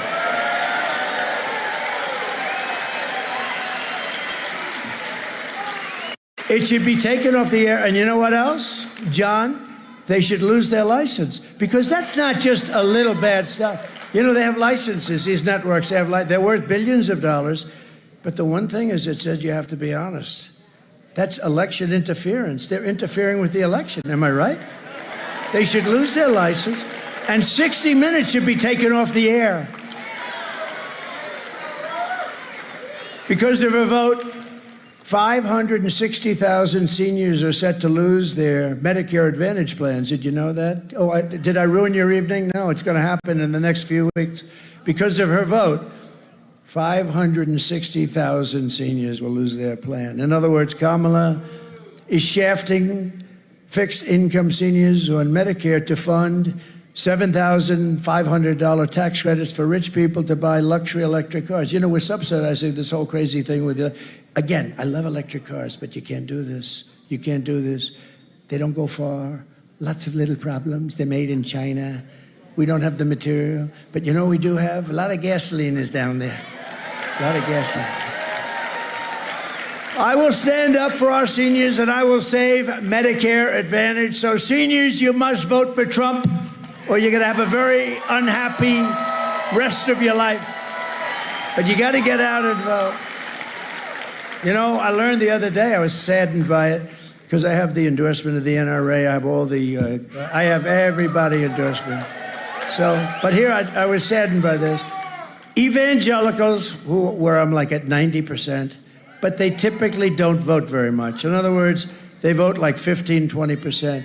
If the evangelicals would vote, we would win in a landslide. So evangelicals, you got a lot of them here. Please vote. The other ones, there are two groups, especially, meaning they vote very, very disproportionately low. The other group, you know who doesn't vote? Gun owners. Gun owners. They don't vote. This has been true for 50 years. I think it's a rebellious thing, okay? It's rebellion. They're having a rebellion. Gun owners, get out and vote. Evangelicals, get out and vote. Or you're going to have somebody in office that's going to destroy your country. You also need to defeat your disastrous radical Democrat Senator Jackie Rosen and elect a great patriot to defend your Washington values and your values in Reno. Although, I don't know, Reno, can I talk about great values in Reno? Yeah, I think I can. I'm not sure if everybody's going to believe that one, but I believe it. I know a lot of great people from Reno. We have values and all different values, and you have great values here. Jackie Rosen is a disaster. She votes virtually 100% of the time. Originally, you know, she was a big Barack Hussein Obama. Have you ever heard of him? Remember Rush Limbaugh? Rush Limbaugh, he'd be talking about, we'd go, Barack, he like falling asleep, Barack Hussein Obama. Barack Hussein Obama. We miss Rush, right? But we've got Sean Hannity, and we've got Laura, we've got Jesse. We've got Gutfeld. How do you like Gutfeld? I did his show. You know, I did his show, and he had the highest rating last week, 2 weeks ago. I did his show. He had the highest rating in the history of his show, and he won the entire week in television. How about that? Is that? No, he's good. You know, he used to hate me. He used to hate me. He used to hate Trump. And then after about a year, I just said, that guy really doesn't like me much. Gutfeld, he's a great guy and very talented guy, but he hated me. Oh, it was terrible and saying bad things. And then after about a year, I noticed it was a change. He said, you know, I don't love this guy, but he does everything. I mean, everything he says, he gets it done. Like, he defeated ISIS in record time. He said he was going to do that. He gave you the largest tax cuts in history, and he said he was going to do it. He got it passed in Congress. He gave you the largest regulation cuts, and he goes through this list. I didn't even know I did that much stuff. But he said, you know, I'm starting to like him, actually. He said, would you rather have a guy that you really like, but he gets nothing done, or a guy that you can't stand, and everything gets done that's good for the country? I built hundreds of miles of wall. I built 571 miles of wall. I was going to add to it much more than I said I was going to build. He said he built the wall. Now, I will say this, I was going to add 200 miles more. I didn't promise to do that, but I thought it would be good. And when they came in, they sold a lot of that for 5 cents on the dollar. And I said, you know what? I think they want open borders. That's when I learned. I think they want open borders. But Gutfeld was great. So anyway, he had these great ratings. And now he really likes me a lot because he says, he does everything he says he's going to do. And I say I'm going to do more than anybody else says they're going to do because I'm a worker and I know how to get things done. So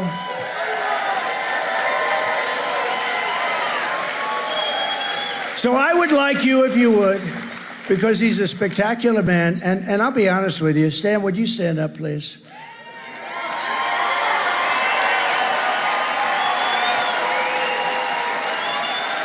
There is nobody that has ever run for the Senate that has given up so much. He's given up so much. He's a great war hero, and he took a big hit, big hit. He took a hit like nobody takes. And if they took a hit like that, most people wouldn't be around, and other people would just, they wouldn't know what to do. This guy, and he's got the greatest wife and family you've ever seen. And nobody has given up so much as Sam. And Sam, I want you to win so badly, and you know that. And he has my full endorsement and all of that stuff. But he's a great guy. And he's doing very well.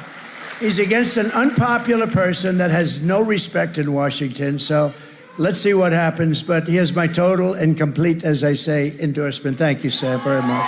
Thank you for being here. We're also pleased to be joined as well by Senator John Cornyn of Texas. John, please. Thank you. Thank you very much. Thank you. And I think John agrees with me on Sam, what Sam has done and what he's given up, and he's a big hero. He really is a big hero. Another great one is Wesley Hunt of Texas. Stand up, Wesley. Wesley's fantastic. He's a great guy.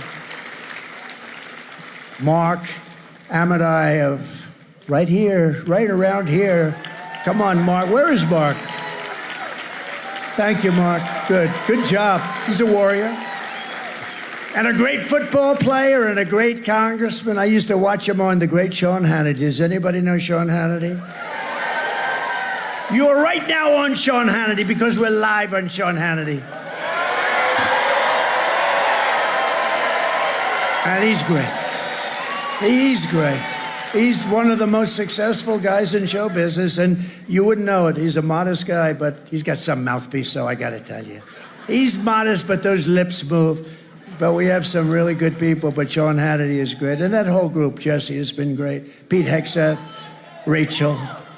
They have a lot of good people. And then they have a few that I can't stand, I'll be honest with you. And I think it hurts them badly, if you want to know the truth. But they have some really, really good ones. And it's an honor. Who? Tucker's great. Tucker's great. Tucker's great. And speaking of Tucker, because he liked this guy, how did we like J.D. Vance the other night? Right? Right? J.D. Vance was unbelievable the other night. So, Burgess Owens, please stand up. Great football player, great man, great friend of mine. He's been my friend from the beginning.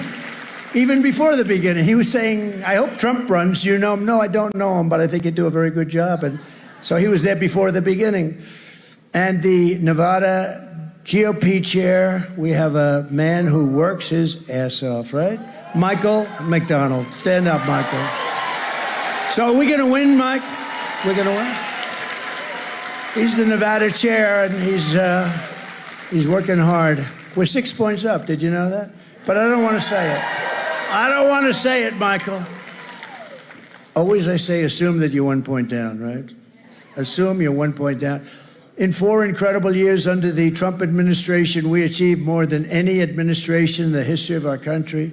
We passed record tax cuts, biggest tax cuts in our history. They want to end them, and that would raise your taxes at levels that nobody's ever seen before. You know, you have one thing in those tax cuts that I hope people appreciate. The estate tax for small businesses, farms, and other things, it's non-existent.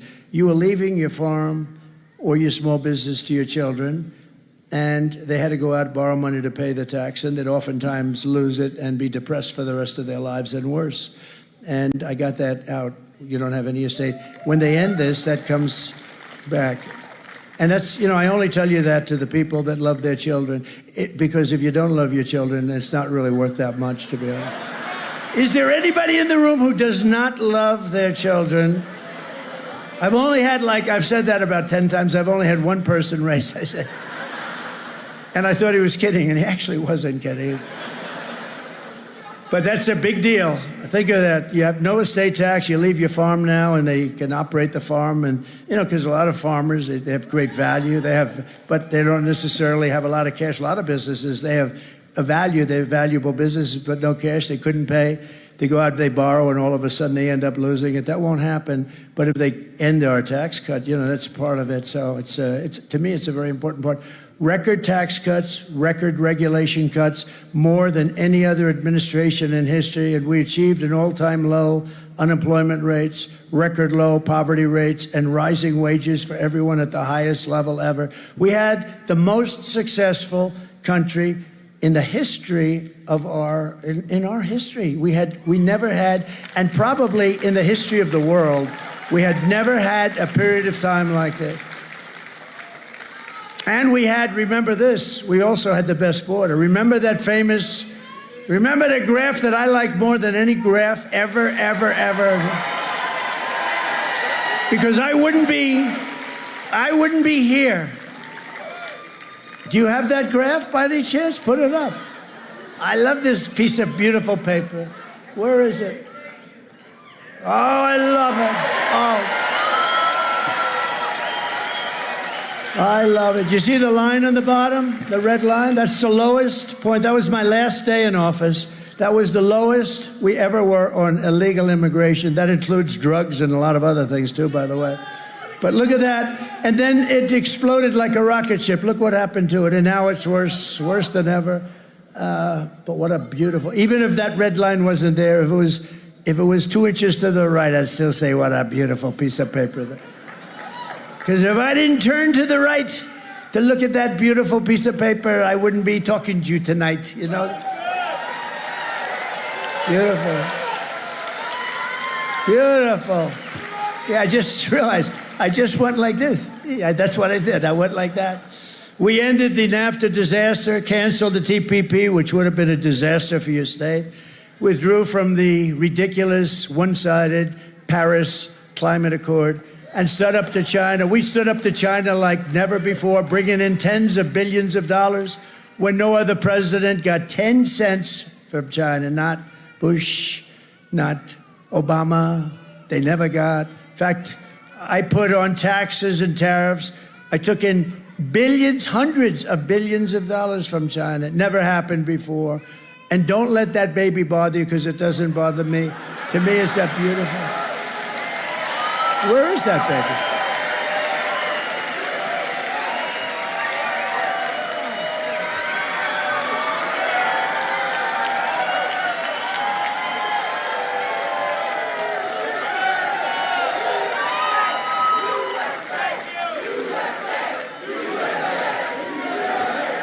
That's a good-looking baby. Don't worry about it, Mom. It doesn't bother me. You know what it means? Happy, youthful, beautiful baby, perfect baby. Thank you. We had the most secure border in U.S. history, fully rebuilt the U.S. military, and created a thing called Space Force. That hasn't been done, remember that, that hasn't been done since Air Force 82 years ago. We obliterated ISIS, and with the Abraham Accords, we made peace in the Middle East, but Biden didn't follow it up. They don't follow anything up. I'm proud to be the first president in decades to have started no new wars. I finished wars.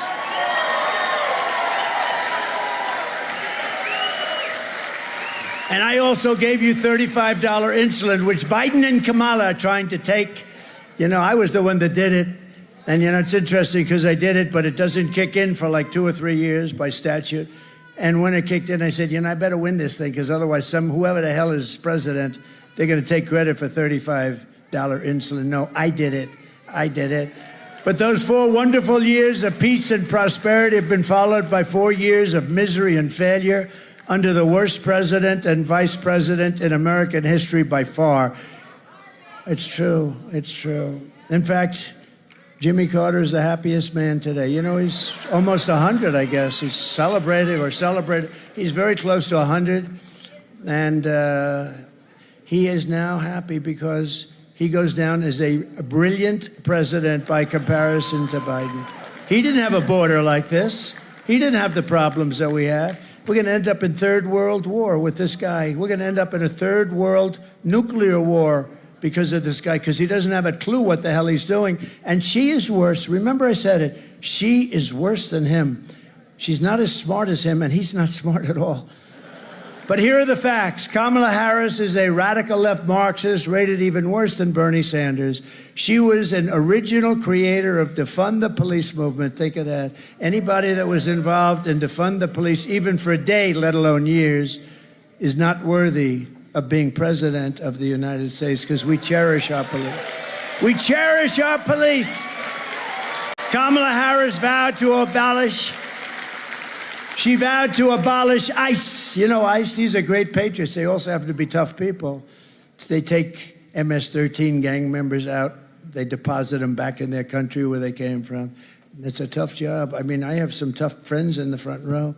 They don't want to be a member. Would you like to be a member of ICE and run into a pack of MS-13 killers and swing it out for about 2 hours and then stand up and say, let's get them out of here? You wouldn't. Tough guys don't want any part of it. They're tough and they're smart, but you know what? They love our country and they do an incredible job. And she wants to get rid of them. She wants to get rid of ICE. It's not going to happen. She wants to ban fracking, as you know. She wants to ban anything having to do with fossil fuel. She imposed the natural gas export ban and is now shutting down power plants and destroying our electric grid with her crazy Green New Scam regulations. Energy prices are already up this year 50% in Nevada under Kamala. They're going higher. They're going to be maybe double within a year from now. She lost more. And here's to me the worst, because she said no, she'd like to keep everything just the way it is. This is to me the worst. She lost 325,000 migrant children. They're gone. They're gone. No, but you can't understand. Think of it. 325,000 children are missing. Most of them are dead, in my opinion. And they might, she said all of them, they might be all. They're either sex slaves, dead, or just missing. But many of them are dead. And she said, I want to keep it just like we've had it. There's never been a travesty like that. Think of that. Think of that in relation to wars and everything else. There's never been anything like that. They're innocent kids. Their parents will never see them again, most likely, most of them. And she has the 13,000 illegal alien convicted murderers roaming free in our country, free to kill again. As California Attorney General, she redefined child sex trafficking, assault with a deadly weapon, and rape of an unconscious person as totally non-violent crimes. No, she's radical left. She just moved a little bit toward MAGA when she realized she wasn't getting any votes, right? In fact, we're going to send her a MAGA hat, I think, tonight. And she pledged to confiscate your guns and endorsed a total ban on handgun ownership. She sponsored a bill to oppose a 100% ban on gas-powered automobiles. Can you imagine that? You have to give up your automobile. Darling, I really want to drive to Washington, but I don't want to make 7 stops. She even called for free sex changes for illegal aliens in detention. At taxpayer expense, one of the most expensive operations, by the way. That's the least of the problems. And perhaps most revealing of all, she lied about working at McDonald's. How simple is that? No, she said everything that she had. I worked hard at McDonald's for a long time. I worked over the French fry bin. You know what I'm doing next week? I'm going to a McDonald's to work, because if I work there for 10 minutes, I will have worked there longer than her.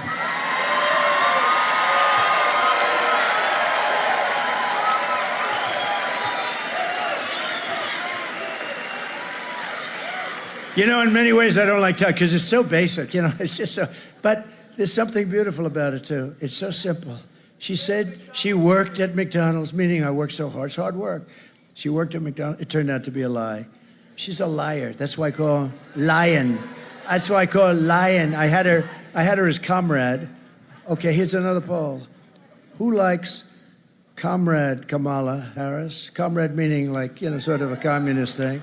Or who likes Lion? Let's do Comrade first. Who likes Comrade? Comrade Kamala Harris. Lion Kamala Harris.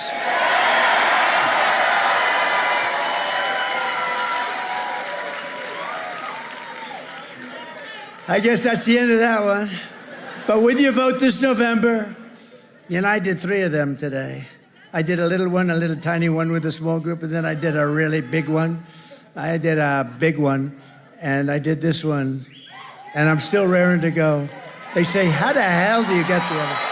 How do you get the energy? How do you get that energy? But I love doing it. You know why? Because I see it. We're making so much progress. We're exposing her for what she is, an incompetent communist. And people aren't going to have that because we don't have a choice. If we don't win this election, there are those people that say you'll never have another election if we don't win this one. That could be possible. Look at Venezuela. Look at so many places. It sounds far-fetched. It's not at all. Look at what's happened in just 3.5 years. Look at what's happened to our country in 3.5 years. We have to get out. We have to win this election. But with your vote this November, we are going to defeat these radical left country destroyers, and we are going to finish what we so brilliantly started. We had it going so good. On day one, I will close the border. I will stop the invasion of illegals into our country. And we will begin the largest deportation operation in the history of the United States. We have no choice.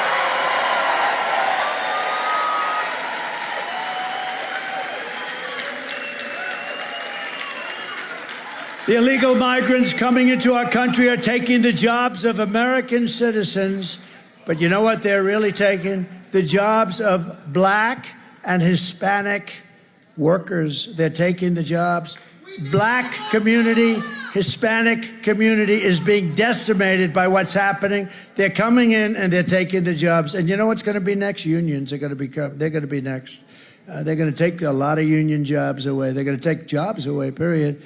But the Black community, you saw the bad numbers last week. They were terrible. They got down. You know why? Because they're hiring people. Well, you had a job for years, and now all of a sudden somebody else is taking the job.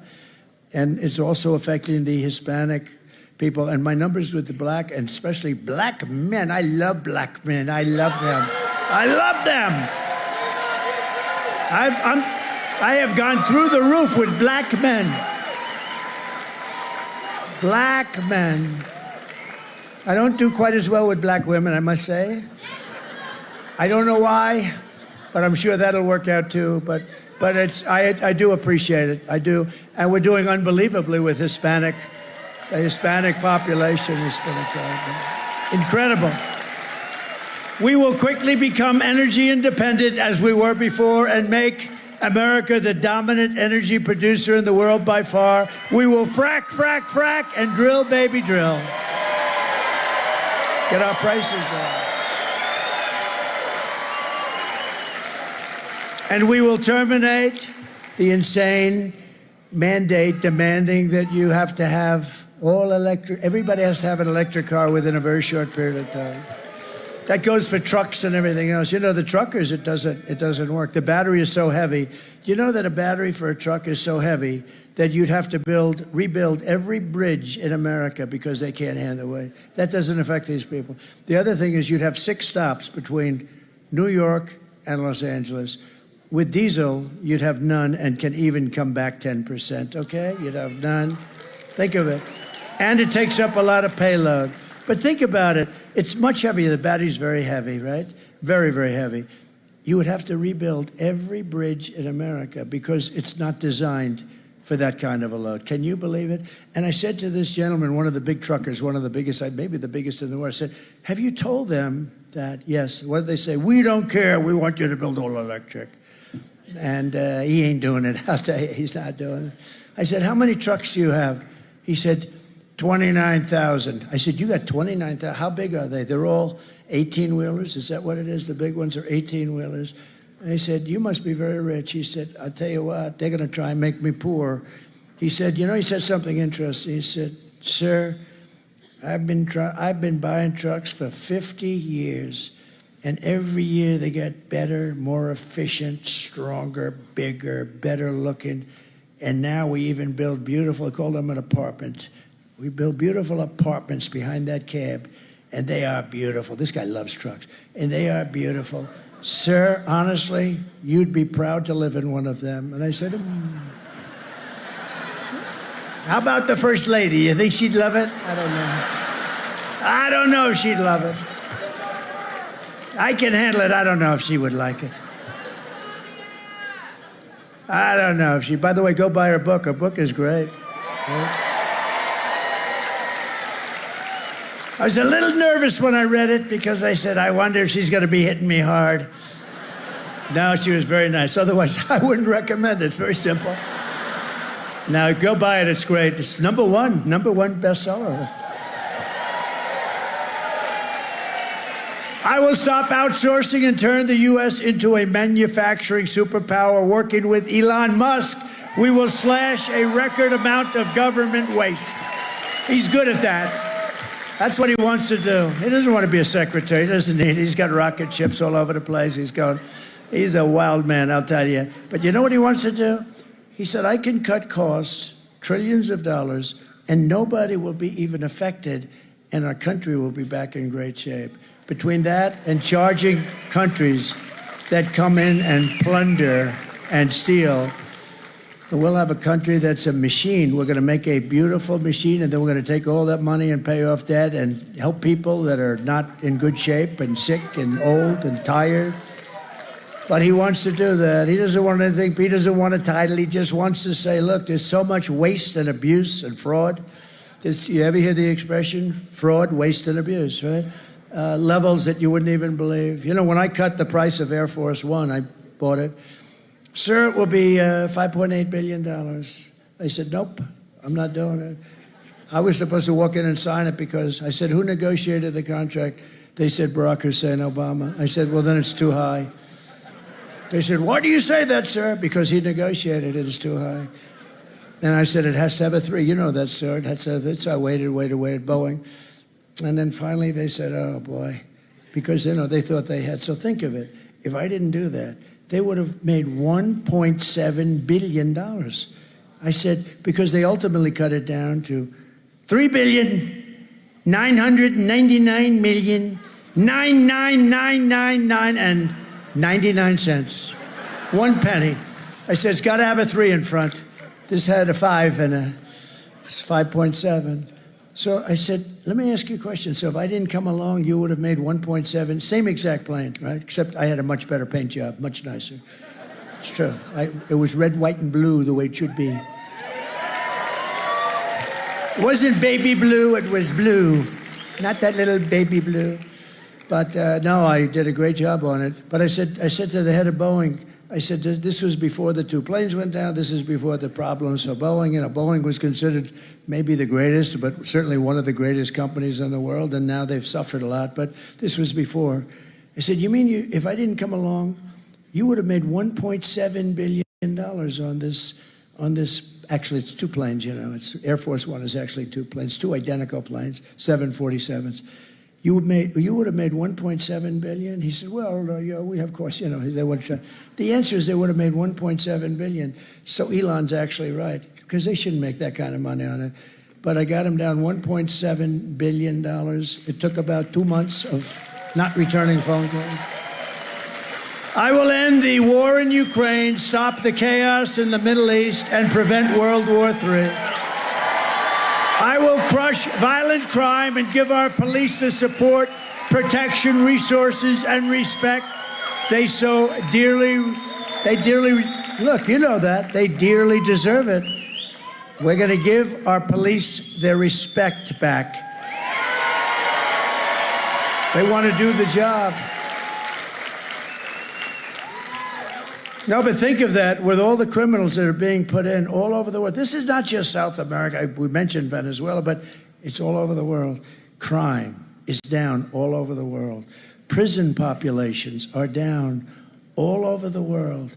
They're delivering into the United States mental patients, prisoners, killers, drug dealers, gang members, criminals, street criminals. They're all here. They're all going to be here soon.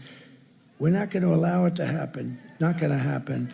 We will strengthen and modernize our military. We will build a missile defense shield, all made in the USA.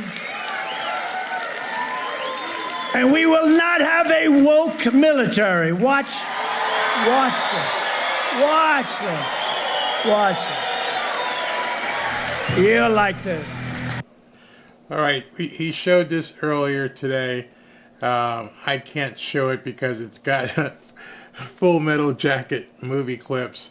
In fact, I'll probably have to put myself on camera at this point because they're going to show movie clips. And you can't show movie clips. So I'm just going to talk to you for a second while this thing runs.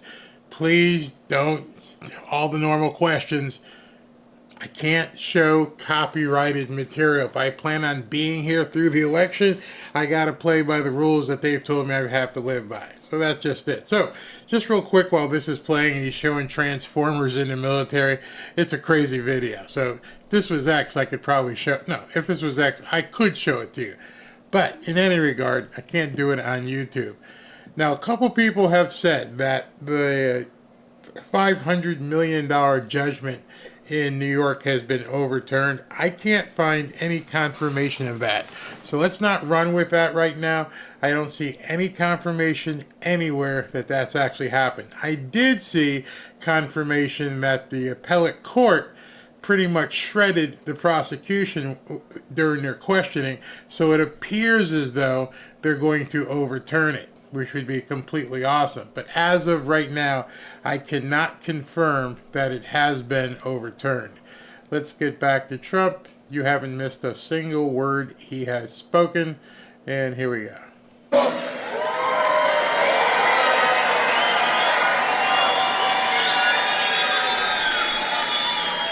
It may not be politically correct, but we won 2 world wars.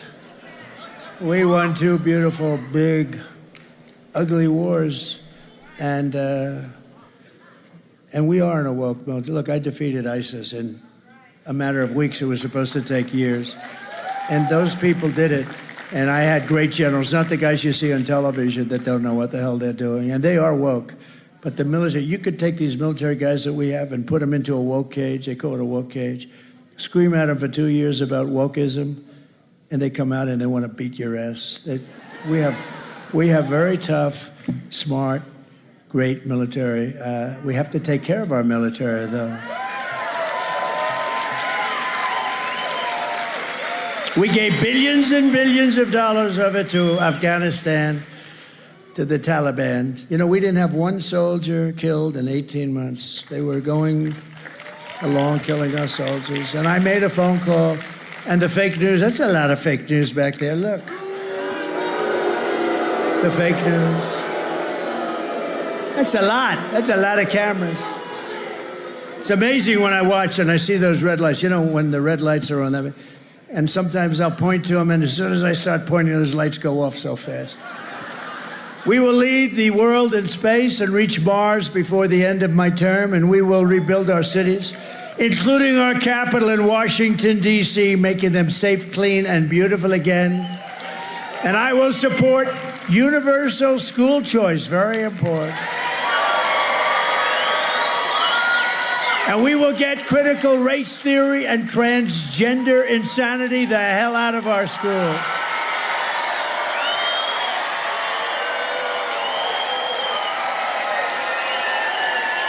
And we will keep men out of women's sports. I will defend the Second Amendment, protect religious liberty, restore free speech, and we will secure our elections. Under the Trump administration, we will put American citizens first, American children first, American patients first.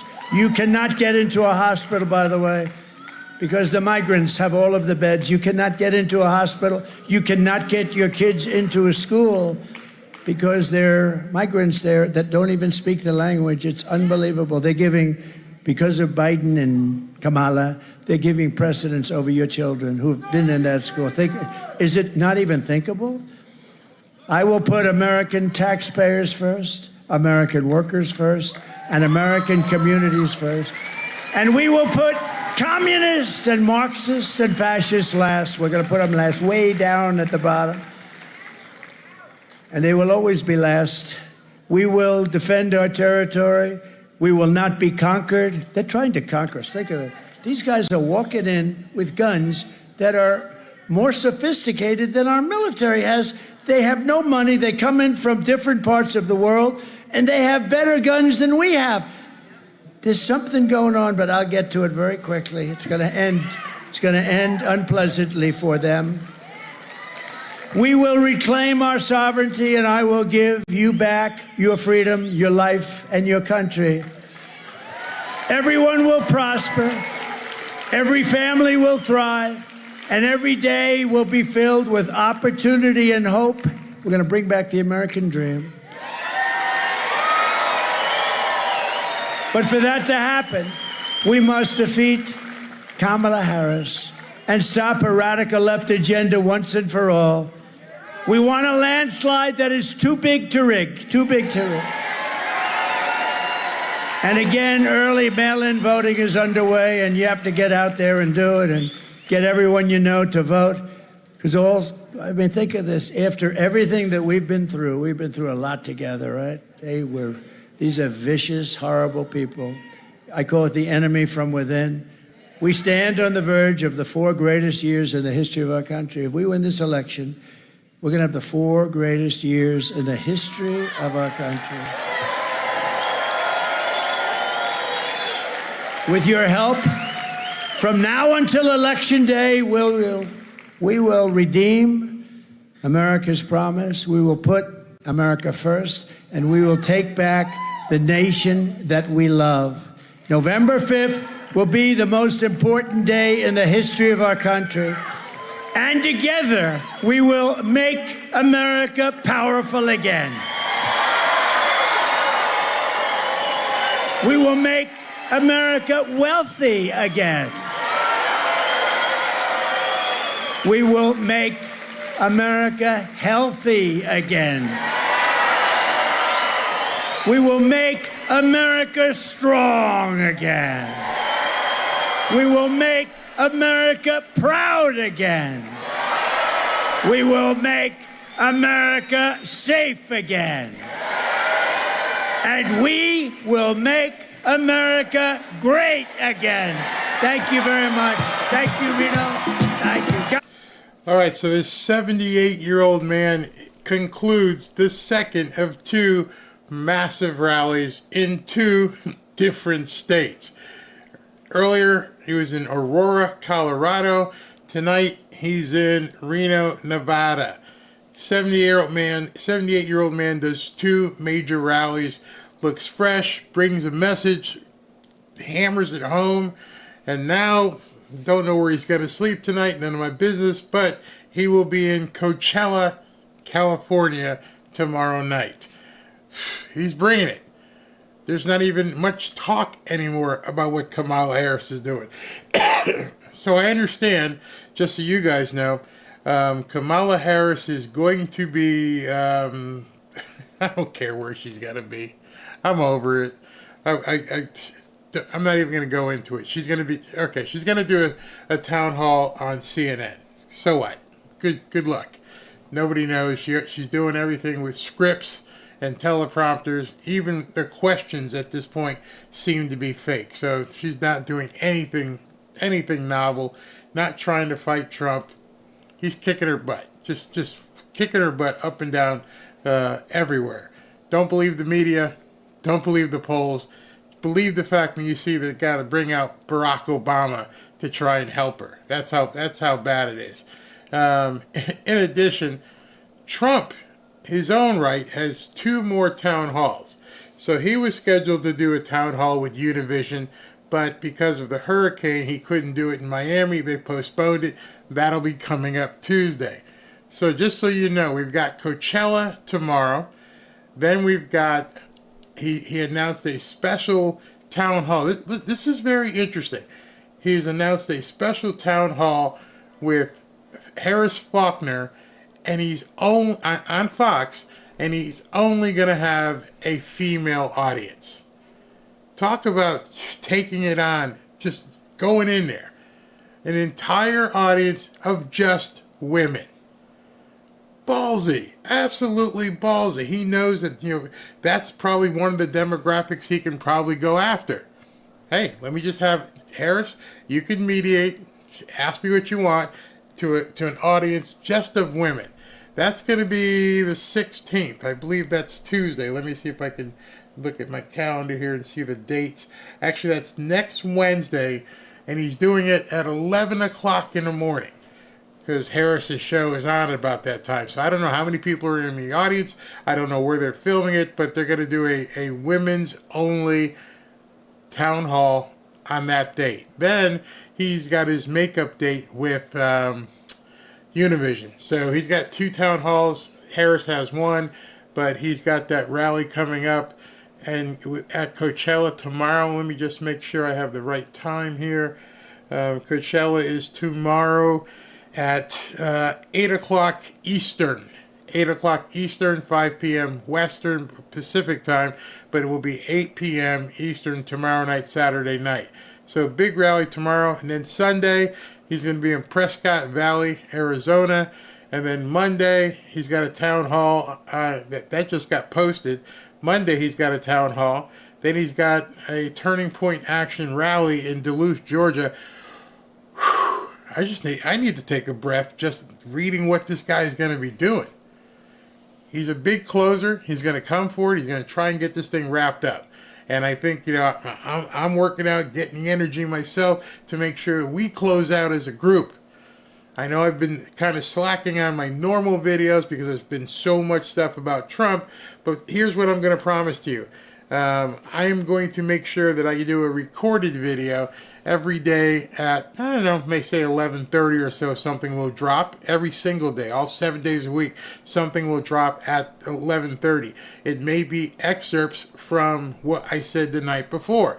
In any event, we're just going to keep the content running. Monday, we should have the membership area on Twitter for you to get to. A comment came up today, and all of you who, right now, I'm just going to answer this once and for all, and then you can basically, the next time it comes up, you can talk about it in the comments. All right, so I get this comment, and I get it quite often. It says, I don't get it, Barry. It's only your channel that can't show clips. All the other channels show it. Doubt they have paid for copyrights. You are correct. You are correct. The other channels will go ahead and show it, and they haven't paid for copyrights. That's their decision to do so. See, what you don't know is how YouTube works.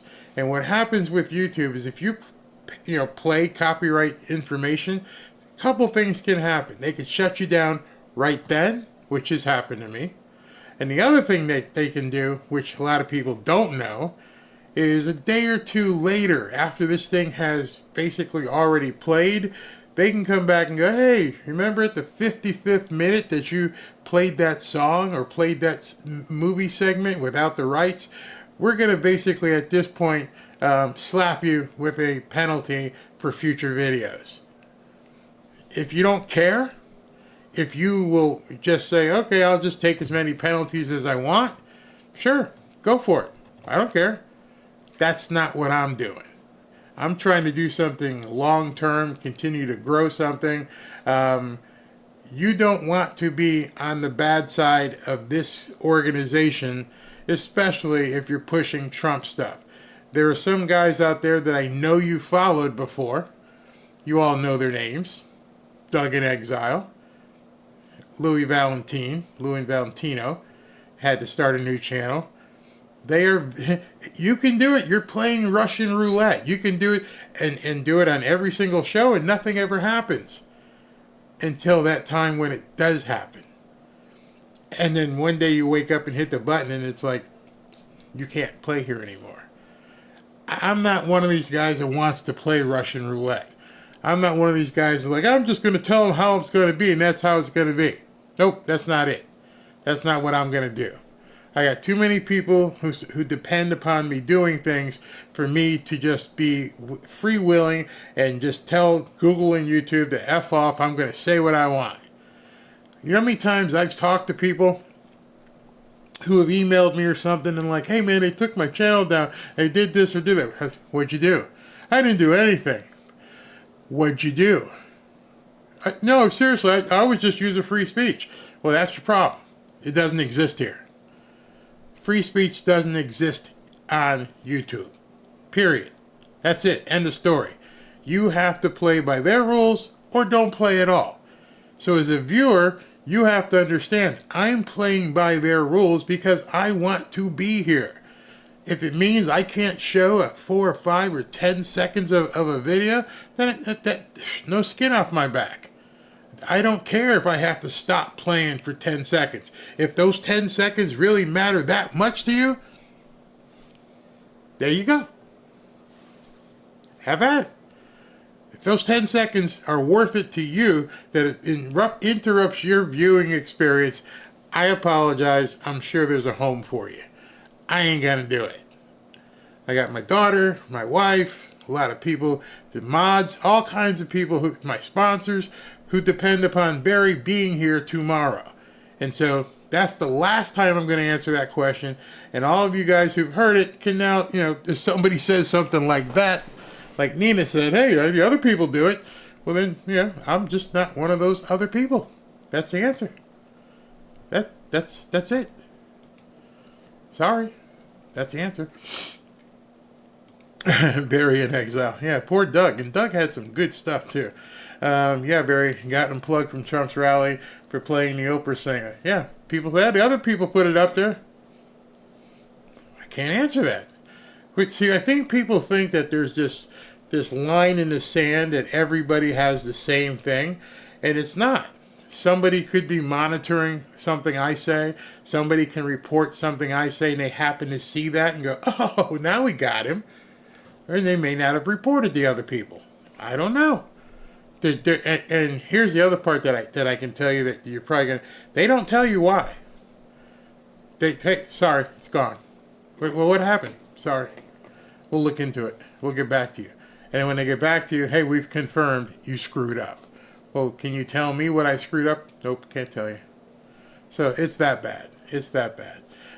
You're exactly right to do it how you do it. Yeah, I mean, my big mug is on this channel. I'm going to run it the way I want to run it.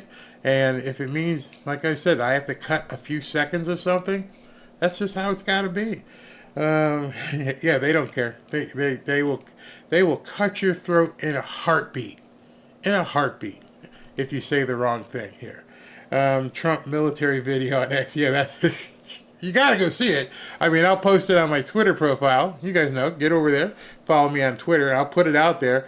And when you see the video, just so you know, when you see this funny military DEI video that he put up, you will realize why it can't be shown on YouTube.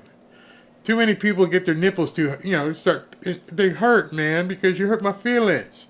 And Trump, in that video, stepped all over some feelings. Elon Musk, he don't give a shit. Put it up. I don't care. So I'll put it up tonight over there. They're like the IRS. You don't pay them, they come after you. And just like the IRS doesn't come after Joe or Fred, or maybe they do. There's no rhyme or reason why they pick somebody to go after. But once they pick you, they dig down, drill down. What's it saying? Do you know what is best, Barry? I love and appreciate your show. Yeah, sometimes you got to do that. The new Transformer Army. That's pretty much what it is. Yeah, somebody said YouTube punished him for using those two words together. 5 days, he was off. It really is that sticky. That's why I say newcomer and baby disposal and, the different words you have to use. Because they're just waiting for it. Don't say it. Oh, you said it. Got to go. It's that bad. I always tell them to start your own channel and do it your way. Yeah, I don't like to be that mean. They also demonetize you. I almost think some of the people who say that and say, hey, why don't you just go ahead and do it, is because they're trying to goad you into doing something. Now, the day I got caught, if those of you who were watching, do you remember what I said during the rally when they started singing the songs? And I can tell you which song it was. When they started singing Ave Maria. and it's one of Robin's favorite songs. And I said on that video, F it, let's play it. I knew I was going to get in trouble, and I said, F it, let's play it. Robin wanted to hear it. Not blaming it on her, but I remember the attitude I had. It was such a strong moment in that rally. I just went, let's do it. And YouTube goes, gotcha. Flip. It was that fast. And then I was talking to darkness. And so I just realized that, you know, even that one time is enough. So let me just go. Yeah, that's exactly what it is, Barry. It just only takes that one. And it makes it worse because we're Trump supporters. I mean, if I was on Midas Touch or some of these other channels and they can say basically anything they want to say about anybody else, just spew venom. You imagine Joy Reid. Joy Reid should never be allowed on YouTube. They post her stuff all the time. All the time. Talk about misinformation. Every video that MSNBC puts out is misinformation. They can do whatever they want. We don't get those rules. We don't get that. I'm telling you, Elon's going to be doing something strong here, man. I can just feel it, especially if Trump gets elected. Especially. All right. You guys amazed me in this survey. I'm stunned that 73% of the people, of the 1,600 people who voted, said, yeah, they want the 30 minutes or so videos.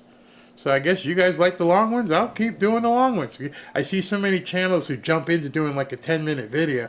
And I think to myself, 10 minutes? I'm just warming up. How am I going to explain something in 10 minutes? I'm too verbose. I got something to say. I can imagine someone told Rush Limbaugh, hey, you got 10 minutes. Ready? Go. 10 minutes? I've been talking for more than 10 minutes about this copyright stuff.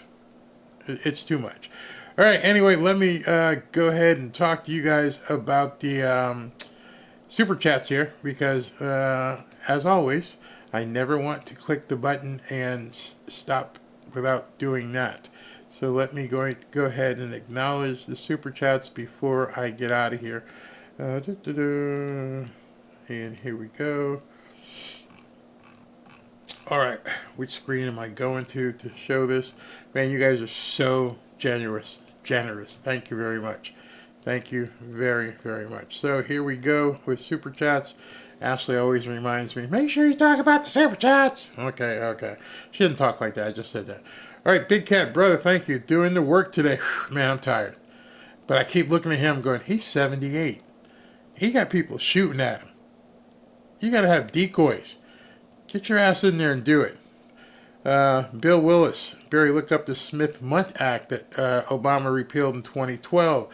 Then you'll understand our media better. He allowed the feds to run psyops. Yep. I don't even know if I could talk. I can talk about that on Twitter, X rather. So I'm gonna open that up and copy that so I can talk to you about that. Creative Margie, Barry, I'm going to Coachella. Oh, have a great time. Take some pictures. Send me pictures. See, that's another thing. That's one of the reasons why we're doing the membership site. Because here, all you guys can do is comment. If you got pictures, you can actually post them on X. You can post videos on X in a thread so we can see it. It's going to be awesome. Just another knucklehead. Shame the black man again. Barack Hussein Obama. Yeah, that ain't going to work out too well. Thomas Armento, if my friend's circle is any case, Trump is getting 100% of the young black male vote in Colorado. I don't know about 100%, but he's going to get a bunch. Ripa, the Republican, also known as Alfred Ripa, he's endorsing her puppet he can control from the basement of a fourth term. Yeah, probably. Gina Duncan, I believe the U.S. presidency is a man's job. That takes some saying. Big Cat again. Big Mike said Soros called Obama, you got a gaslight. They're so desperate, they're literally transparent. We must pray for Trump. They're desperate, extremely desperate. I mean, it's sad. They're suing the Department of Justice. Merrick Garland is suing the Commonwealth of Virginia because they took non-citizens off the voter rolls. They're suing to put newcomers back on the voting rolls. Just another knucklehead. That is a good-looking guy. Marcus Anderson, I grew up in a poor middle class, worked my way up. Yeah. Oh, I thought you were making fun of Kamala. Are you telling something on yourself? Great. Club 1852, thank you very much. Thanks for all you do, Barry. Thanks for everything you do, Club 1852. Just another knucklehead again. Big Mike made Maroc do that shame men deal today. It ain't working no more. Sorry. It worked for you. Not anymore. Marshall Bequafort. Hi, Barry. Where can I find and make America great again? Hat. Greetings from Belgium. You can go probably to donaldjtrump.com and find a hat right on his site. Are the ones mine showing up? Yeah, they're back there somewhere. TB, may God continue to protect Trump. Thank you, Barry, for fighting for the truth and free. Thank you. Marcus Anderson, Obama just built new mansion in Dubai, preparing to leave America with Big Mike. Black MAGA is real. Nobody does any investigations on those people, huh? This guy was broke. He was a protester. He becomes president, gets installed as president, and now he's got gazillions. Never done anything. Never. Hasn't invested in oil. Wasn't a real estate developer. Nothing. Oh, he wrote a book. Yeah. One of the biggest money laundering scams going. Hey, write a book. No one's tracking who's paying for these. Never mind. Don't get me started. Austin Camacho, thank you. SM, hurry and say amen. Dear Lord God, help purify our lives and hearts to hear this prayer. Please protect America from all evil and protect Trump. Amen. Amen. Bonnie Morozek, Barry wants Commie Girl because the second puppet. Talking about Barry Obama. So he can have his Commie Girl, enables his fourth term. Yep. Repa, Barry's ratings are better than CNN. I'm pushing, man. If Candace Owens can get a big multi-million gazillion dollar show, I'm a get one. McCaskill, thank you for your content and being a true American patriot. Thank you. Haley Orozco, Barry, I don't know if you saw this or not, but Toyota has announced it will no longer sponsor alphabet soup parades in DEI. Yes, I did see that. They're getting smart. They're starting to see it now. SV, what? SV, you're thank you, bro. By the way, I don't know where he went. He was laying right there, but he's hiding. He's under the cushion here. Marcus Anderson, thank you. Black Republicans. Marcus Anderson again. Wait until they hear about 1778. We are at war and laws to deport ASAP. Black Yellow Flash. Barry, I'm officially declaring myself Dark MAGA. I bought my black hat and ready for the early polls this coming October. Fantastic. Michelle in Michigan. Listen to Tucker interview with Harmeet Dillon. She knows a lot about Harris. She didn't register the vote until she was 30. As a prosecutor for crimes against children, she only tried 8 cases in 2 years. She cannot govern. Wow. NJ Sound, check out our song Trump Anthem. Dude, send me a link. Email me a link.